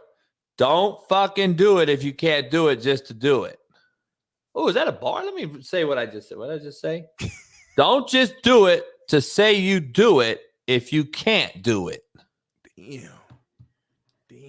That is kind of a bar, low key. The way you broke it down. All right, we got the worst songs, the bottom of the barrel songs of all time. And then we got the most inspirational, best songs of all time on top of the world. We got to break it down. And I'm going to start at the bottom of the barrel for the worst songs of all time. I wish we could play one just for a second, but gotta be careful. Only we can. Worst songs at number 5 for me. And a lot of you old school cats in the chat, Jada, Lucy, Sean, OGs in the chat will probably know these songs. A lot of you won't. But the worst song starting at number 5 for me is Positive K. If you don't know who Positive K is, you better go look it up. I got a man. I got a what? I got a man. Fucking horrific song. If you ain't never heard it, go download Positive K, I Got a Man, and holy fuck, I will slap the shit out of Positive K if I see him in the hood. Number 4, Smitty, you weren't around for this song, but goddamn. Third base, pop goes the weasel, and the weasel goes pop. That sounds gotta silly. be one of the fucking worst songs ever. Third base, pop goes the weasel. If you go watch the video, you will instantly have cringe vibes for all you youngsters out there. Pop goes the weasel, and the weasel goes pop. It was one of the worst songs. I know Smitty's looking all this shit up as we speak. I am. 3. Smitty, you got to look at these songs, dog, before you go to work today. I'm trying to look it up right now. I'm like, what's he talking about? And then just mute your shit and listen to one verse. Number 3 comes in at one of the worst fucking eras, worst songs I've ever heard in my fucking life. And it's Marky Mark and the Funky Bunch. Good Vibrations. I think I heard that song. Damn. Good Vibrations. Marky Mark and the Funky Bunch had to be one of the stupidest fucking songs on the face of the earth. Monkey Mark and the Good Vibrations? Marky Mark, homie. It's Mark Wahlberg. It's Mark. I know. Marky Mark and the Good Vibrations. Let me look him up real quick. I can't play it out loud. I'm gonna mute my shit. And then Number 2. We were just talking about this song earlier. We were just talking about this person earlier with Steve Kim. 2 Live Crew, which I loved. I thought 2 Live Crew was generational game changers. But 2 Live Crew, Banned in the USA, was one of the worst fucking songs I've ever heard in my entire life. 2 Live Crew, Banned in the USA. Fucking horrific. I know Smitty's having a kick out of these songs. He's looking this shit up. Hey, I knew Good Vibrations. We might have to, I'll wait to my list, but that's a Golly. All right. Number one. Drum roll, please. Comes in. Fucking Vanilla Ice. Ice, baby is the worst fucking song that got more fucking traction and got more views and more likes and more fucking thing than any other song ever. Vanilla Ice, Ice, baby, top of the world, or bottom of the barrel, worst fucking song of all time. And that's where I stand on business on the Coach AB show with Big Smitty today. Now it's Big Smitty's turn for his bottom of the barrel. Bottom of the barrel, man. And number 5, man. I know this is a different, like, I didn't pick a specific song, but for this one person, I had to just put it in a category. Number 5, most Blueface songs are fucking shitty. Blueface is from out here. I know he's gang affiliated, all that. He gonna hear this, probably be mad. It's what it is. Come see me. At the end of the day, most of Blueface songs are trash. He got a handful that I'm like, all right, he got like 2 of them that are kind of catchy, but most of his shit is trash. And that's a fact. So that's number 5. I don't get who he is. I don't know who he is. I don't know one song he does. I have no idea. He from your hood. He from I know he's from my hood, and I got real hood. He played football. He was a quarterback. He played football somewhere too. He was a QB. He's pretty good. I don't know. He know me, I bet. I don't know him. There's a difference. Number 4, and this was a late addition that just got added literally a minute ago after I listened to the song because I couldn't remember the title, but once I heard it, I was like, yep. I gotta agree with JB on this one. Good Vibrations by Marky Mark is trash.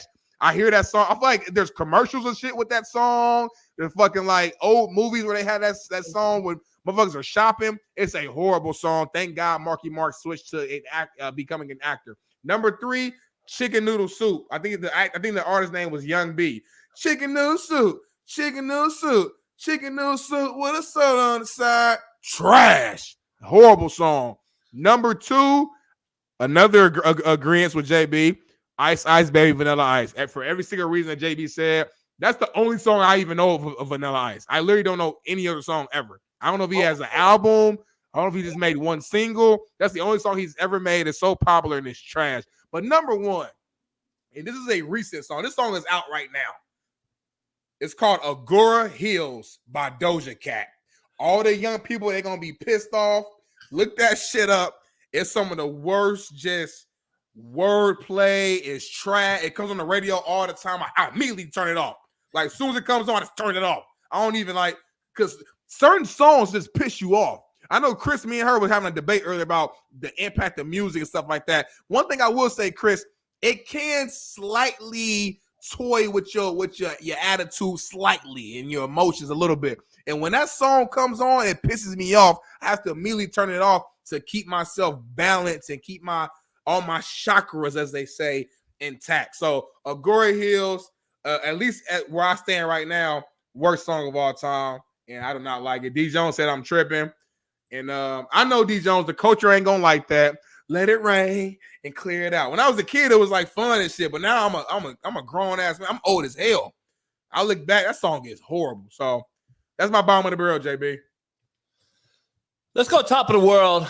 The most inspirational songs, the greatest songs for me that I could roll down the coast. I could be in traffic, whatever. I got 5 songs that will either lift me up, get me hype, give me some, we call it like I don't know, y'all call it vibe or whatever. I don't know. We call them anthems in the hood. We say that's our summer anthem. That's our anthem. I got 5 of those. Number 5, this could go up to 1, to be honest with you. If you've never heard this song, then you just don't know this song. But Exhibit, a rapper, had a song came out called The Foundation. If you don't know about The Foundation, then go listen to The Foundation and have a real deep listen to what he says on The Foundation. The Foundation is one of the most inspirational songs in my top 5 list, top of the world. Exhibit. Number 4. Got to be on your top list, Smitty. If you don't know this song, you're just too young. Ain't no mountain high enough. That has to be there. Number 4. Ain't no mountain high enough. All you guys only probably know it from the movie. From you, baby. Look at ass. Number 3. Tupac. So Many Tears. Woo! So Many Tears. That's some deep shit now. That's some deep shit. I'm crying thinking about it right now. So Many Tears, fire song. Number 2, We Are the Champions. That's just a song that just, you got to be a champion, dog. Kanye West redid it. You know, We Are the Champions is a song that that should uplift you if you played sports or if you trying to be something. That's what it is. And number 1, I'm old school. I am a true Rocky Balboa. Eye of the Tiger. Gotta be number 1 of all time. We were the Tigers in college, so that was our go out to song. Eye of the Tiger. Woo-hoo! Eye of the Tiger still fired me up. All you youngsters in here don't have no clue about Eye of the Tiger, but Eye of the Tiger is my number 1, top of the world, most inspirational songs. Smitty, take it away. I like that, man. Coming in number 5, man. I'm gonna bring a little wrench into the conversation here. I'm going with Skywalker by Miguel. Hold up. Real smooth song, man. You be driving on the highway, man. Just got paid. You feeling good. You got the sky, you got the sunroof down, open. You got the sun coming in. It's one of those just real good vibe songs, man. When you feel like you on top of the world, man. Shout out to Miguel and Skywalker. It's good vibes. Coming in number 4, I'm coming to the West Coast with Kendrick Lamar. We gonna be all right. We gonna be all right. Really? We gonna be all right. Do you feel me? Do you hear me? We gonna be all right. Like that song right there. Like no matter what you're going through in life, JB, you gonna be all right. And it's one of those songs that just the hook alone is impactful, it's powerful, it's meaningful, and it's one of my all-time favorites. At number 3, R.I.P. to Young Dolph. Get paid, young brother. Get paid. Get paid, young brother, get paid. Anytime I'm about to like do something, a big move, just like I was in Nap the other day doing my big time event, and I'm about to do a big time interview. The first day I was about to join the JB show, you gotta turn on Get Paid. It's one of those songs to get the fire and get the energy going because you about to get paid. And get paid don't just mean money per se. Get paid just mean you about to get busy. You about to do whatever you sought out to do. So shout out to Young Dolph, RIP. Number 2, I gotta go with Meek Mill and Dreams and Nightmares. Hold on, wait a minute. Y'all thought I was finished? When I bought that asset money, y'all like, come on now. It's an anthem. It's a hip hop legendary song that will forever be great. No matter 30 years from now, we're gonna be old and gray. JB gonna be in a wheelchair. We still gonna be rocking that Meek Mill. But number 1, the most inspirational, motivational, greatest song of all time. I gotta go with Juicy by Notorious B.I.G. It was all a dream. I used to read Word Up magazine. Come on, JB. I know it's East Coast, but that's a legendary. You try that shit on right now. We all this in the motherfucker just feeling good. Like it was a dream, JB. I was in the house, like I'm looking at the wall, salt and pepper. I'm just thinking. I'm envisioning what my life could be like, and now. We drinking champagne for breakfast. Like we just life is good. Hey, close to So Many Tears, but all right. Dreams and Nightmares, Meek Mill. You think he wrote that with P. Diddy behind him?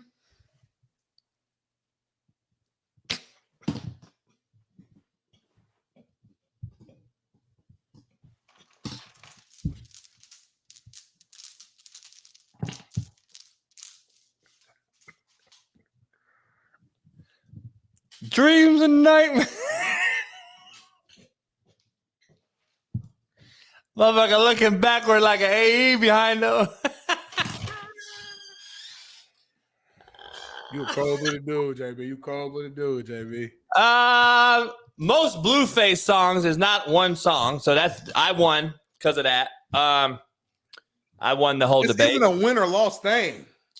I know it ain't. JB always trying to compete in everything. He like Michael Jordan. Like he just find a way to just compete in everything.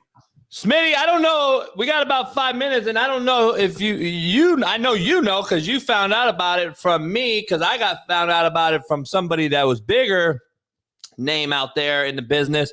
And then you wanted to get slick and repost the tweet, and then I had to respond to the tweet. But Shedeur Sanders calls JB, myself, out. And I said, Shedeur ain't him. He said, you cap clickbait. So explain what that means. I don't know what it means. He said this is you capping, like you just talking shit, you lying. You know. He basically saying he's him. Man, let me start over. Let me translate what Shedeur said. Shedeur is saying this. Coach JB, you are a liar. You know what you're saying ain't right. You know what you're saying ain't true. This is just clickbait. You're posting this thumbnail. You're saying I ain't him because my name is big. I'm trendy. I'm popular. And you know if you say that I ain't him, it's gonna get your views up. This is all a lie. You don't believe it. In your spirit and your soul, you know I'm him. You know I'm Coach Prom's son. You know I'm one of the best quarterbacks in the country right now. You know I'm going first round next year. Stop the cap, stop the lies. That's what Shedeur just said to you, JB, in so many words. And then what did I say? He must not know me. So basically what you said was, I'm from Compton, homie. Like, I grew up with some real ones. I know motherfuckers who I was born throwing the football around, playing the league before you was even nutted out. I've been doing this. You wouldn't even thought of do your history, do your homework. Homie. Buster. Cuz. Blood. All right,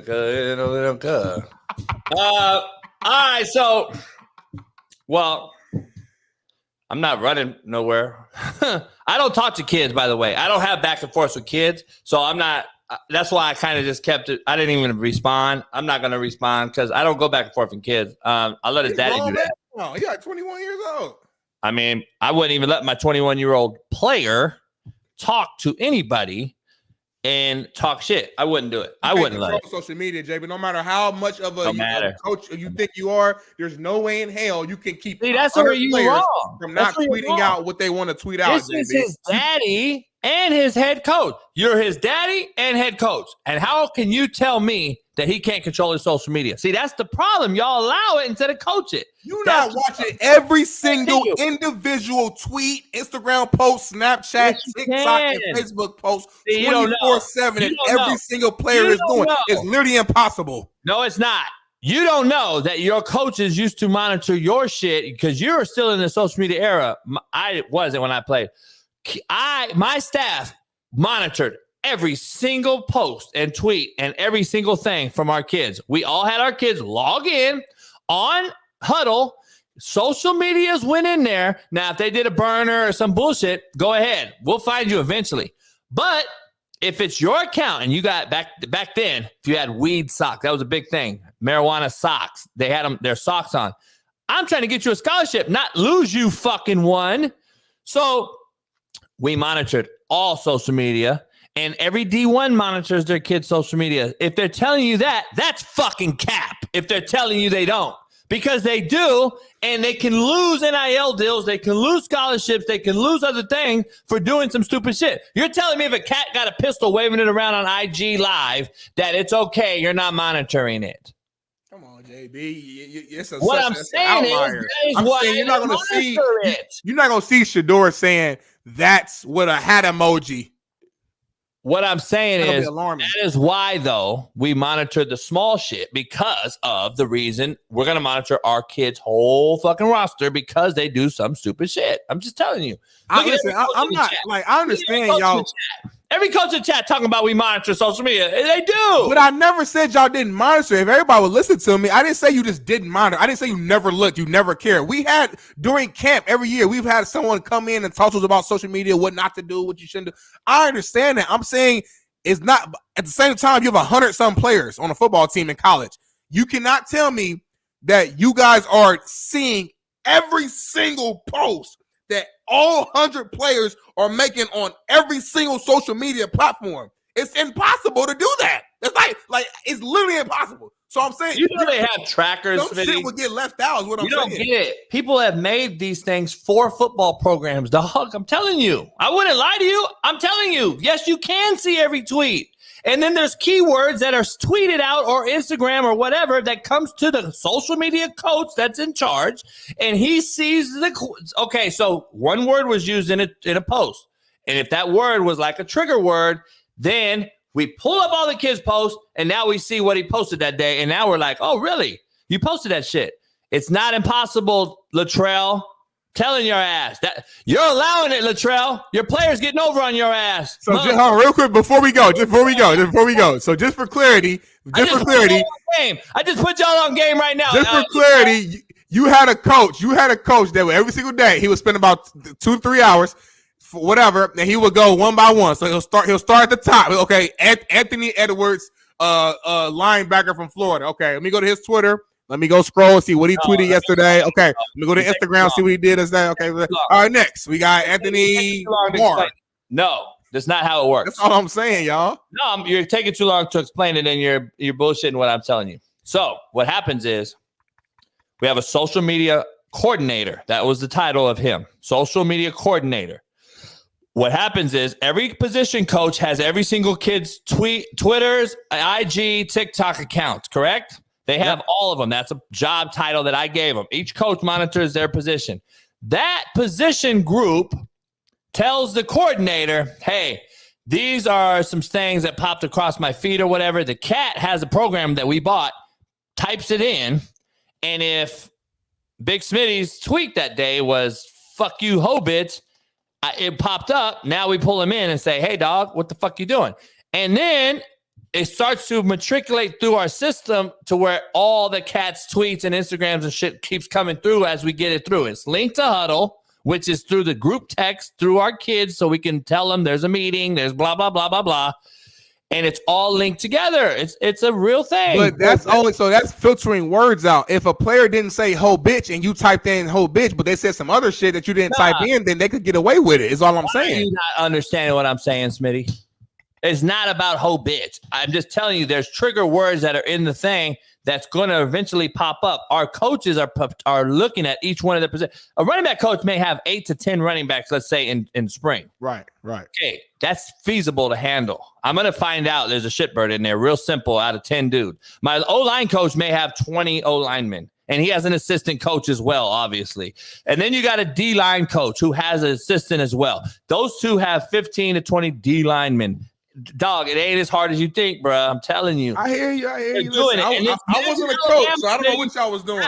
Imagine Alabama, Smitty, that has 100 assistant coaches. It is happening. I'm telling you guys. Ball State has 4 coaches. I get it. But listen, those 4 coaches got to grind. Hey, hey, real quick. Hey, Chris, don't be telling me what it is. I was in the locker room. I did this shit. Don't be telling me. Smitty, this is why I'm so respectfully, Chris. This is why I'm so critical, though, of Deion, because Deion has big time resources now, big money. You're telling me you can't monitor your son's tweets? Get the fuck out of here. Well, why should he monitor the fact that he's defending himself against somebody who said he ain't him? He said that's cap. I'm not saying he said that's cap is clickbait. I'm not saying monitoring that. See, you're missing the point. I wouldn't allow my kids. They're still kids at 21. I don't give a fuck. I'm the head coach. They're my kids. And this is your seed on top of your kid. Mm-hmm. I ain't letting you talk. Like, this motherfucker's been in huddles while Deion's shaking another grown man head coach's hand, looking at him like he's a fucking security guard, homie. Get your motherfucking ass up out of here. This is grown folk business. Take your little ass out of here. Player and coach need to have a separator, divider.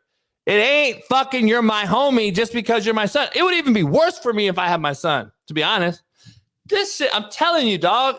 Listen, I want him to ball. I didn't say he wasn't him because, you're shitty. I never said you're shitty. I said, I'm on record saying I was impressed some of the throws he's made, some of the things he's done.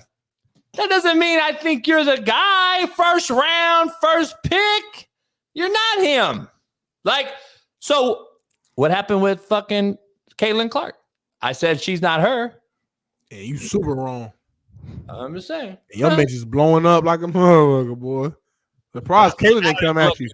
I'm not even looking at him. There's so many. There's like thousands. You bad right now in the chat. Hey, we got 2,700 in here. Shout out to Twitter, X's, X spaces, X, whatever. We got 800 from YouTube. The rest from Twitter, I think. We might have to do some spaces. Twitter might be our new thing. We might leave YouTube and just do all Twitter. Yeah, fuck it. Cat. By the way, hey, man. Appreciate y'all for tuning in. It's 9:06, man. It's overtime right now. I got other calls to make, other money to make, man. If y'all need me, I'll be in the Discord. If you got my number personally, which I probably don't, text me. But if not, I'll be in the Discord. DM me. I might see it. I might not, man. We blowing up. We posting reels, TikToks, and shorts. We doing it all, man. Whatever you need, we got it, and we out. We blowing it up. Hey, what's our prize picks again? I don't fucking. We got 6 of them. Tyrese Halliburton, all them. Mikal Bridges. All right, here we are. Prize picks of the week today. We got Tyrese Halliburton over 32.5. Miles Turner over 24.5. Anthony Edwards over 40.5 total points, rebounds, and assists. That is a fucking take. Trust me, do it. Also, I have Cade Cunningham under 33.5. And I have Mikal Bridges, not Miles Bridges, over 31.5 points, rebounds, and assists. And Luka under 53.5. Book it tonight, tomorrow. How much money you putting down? Let's do 100. Fuck it. $100 wins you $2,500. Here we go. Place entry. Deposit more money. Fuck. So I got to go deposit the money. See, we're not Pat McAfee yet. So now I got to go deposit the money. See what I'm saying? Did you see Jimmy Butler's picture on PrizePicks? This is real picture, yeah. Like no, it's with the hair. I know this is real. I know he like for photo day, he actually did that for his actual. When they show him on the advertisement, that's what it is. Sean Kemp say putting 200 on. Don't. Hey, now listen. We got a disclaimer, Bailey. Here's a disclaimer. Coach JB and Smitty on the Coach JB show with Big Smitty are here to inform you that no bets we make and say are guaranteed in concrete will win you or lose you any particular amount of money. You must bet at your own discretion and be an adult with your own decision-making abilities and capabilities. We all make decisions. We have to live with them. Coach JB and Big Smitty here on the Coach JB show with Big Smitty is only giving you friendly gambling advice using our ad sponsor PrizePicks with the promo code Coach JB that possibly can outweigh the risk with reward. That's our disclaimer. So make sure you guys tap into that. And PrizePicks won us some money last night. We won $8. We could go get Raising Cane's. You go get Raising Cane's. You go to. Can you get Chick-fil-A? $8. You get you probably get you like a chicken biscuit, no side, no fry, no drink. Yep. You get you a bag. You get 2 bags of chips. Can't get Starbucks. 2 bags. Not getting no Starbucks. Can't get Starbucks. $8. Popeyes 2 piece. You know how much of a shame? We could go down the list for $8. You know what I could have got for $8? I could have went grocery shopping for $8 10 years ago. Inflation. I could have got some spam. I could have got some bread. I could have got some mayo. I could have got some couple noodles. $8. I could have got a lot of shit 10 years ago. $8. You will get laughed out of Food for Less, Kroger's, Vons, Ralph's, anything that you have in your area, in your city. I used to take 25 cents legit and go get a bag of chips like when I was a kid. Much love to everybody. Pound the like, subscribe. If you're not a subscriber to our channel, we need 50,000 subs. What Jay was talking about? Some gawk. I don't know. For $8? JD, you've been talking about gawk 3000 a lot the last few weeks. I don't know what's on your mind or what you're trying to do, but I'm sure there's some participants who don't mind learning what the gawk is, whatever that might be. I have no clue what it is, but it sounds intriguing. And if that's what you want to participate or do or give or whatever that is, by all means, I'm sure there's some willing participants. So make sure y'all pound that like button, man. Appreciate all the ladies in the chat, man. Baby girl NYC showing love since the beginning. Jazzy Jazz gonna fly out here. Chris is in here doing a thing. We appreciate all y'all. Lucy, maybe Lucy wants the gawk. I don't know what it is, so I can't really tell you what it is, Lucy. Maybe you talk to Jada about it, Jada Benz, Miss Benz, and we'll go from there, man. So have a good show, man. I'm going to be back tomorrow. Free Game Friday. Jeff Nadu. We might bring some special guests. Mike Tyson. We might get Mike Tyson on film on. Talk about Fat Jake Paul. And we're going to go from there, man. Y'all have a good one. Y'all Betty, take us away. Issues get pressed so fast, you don't get sacked like bags and baggage. Smitty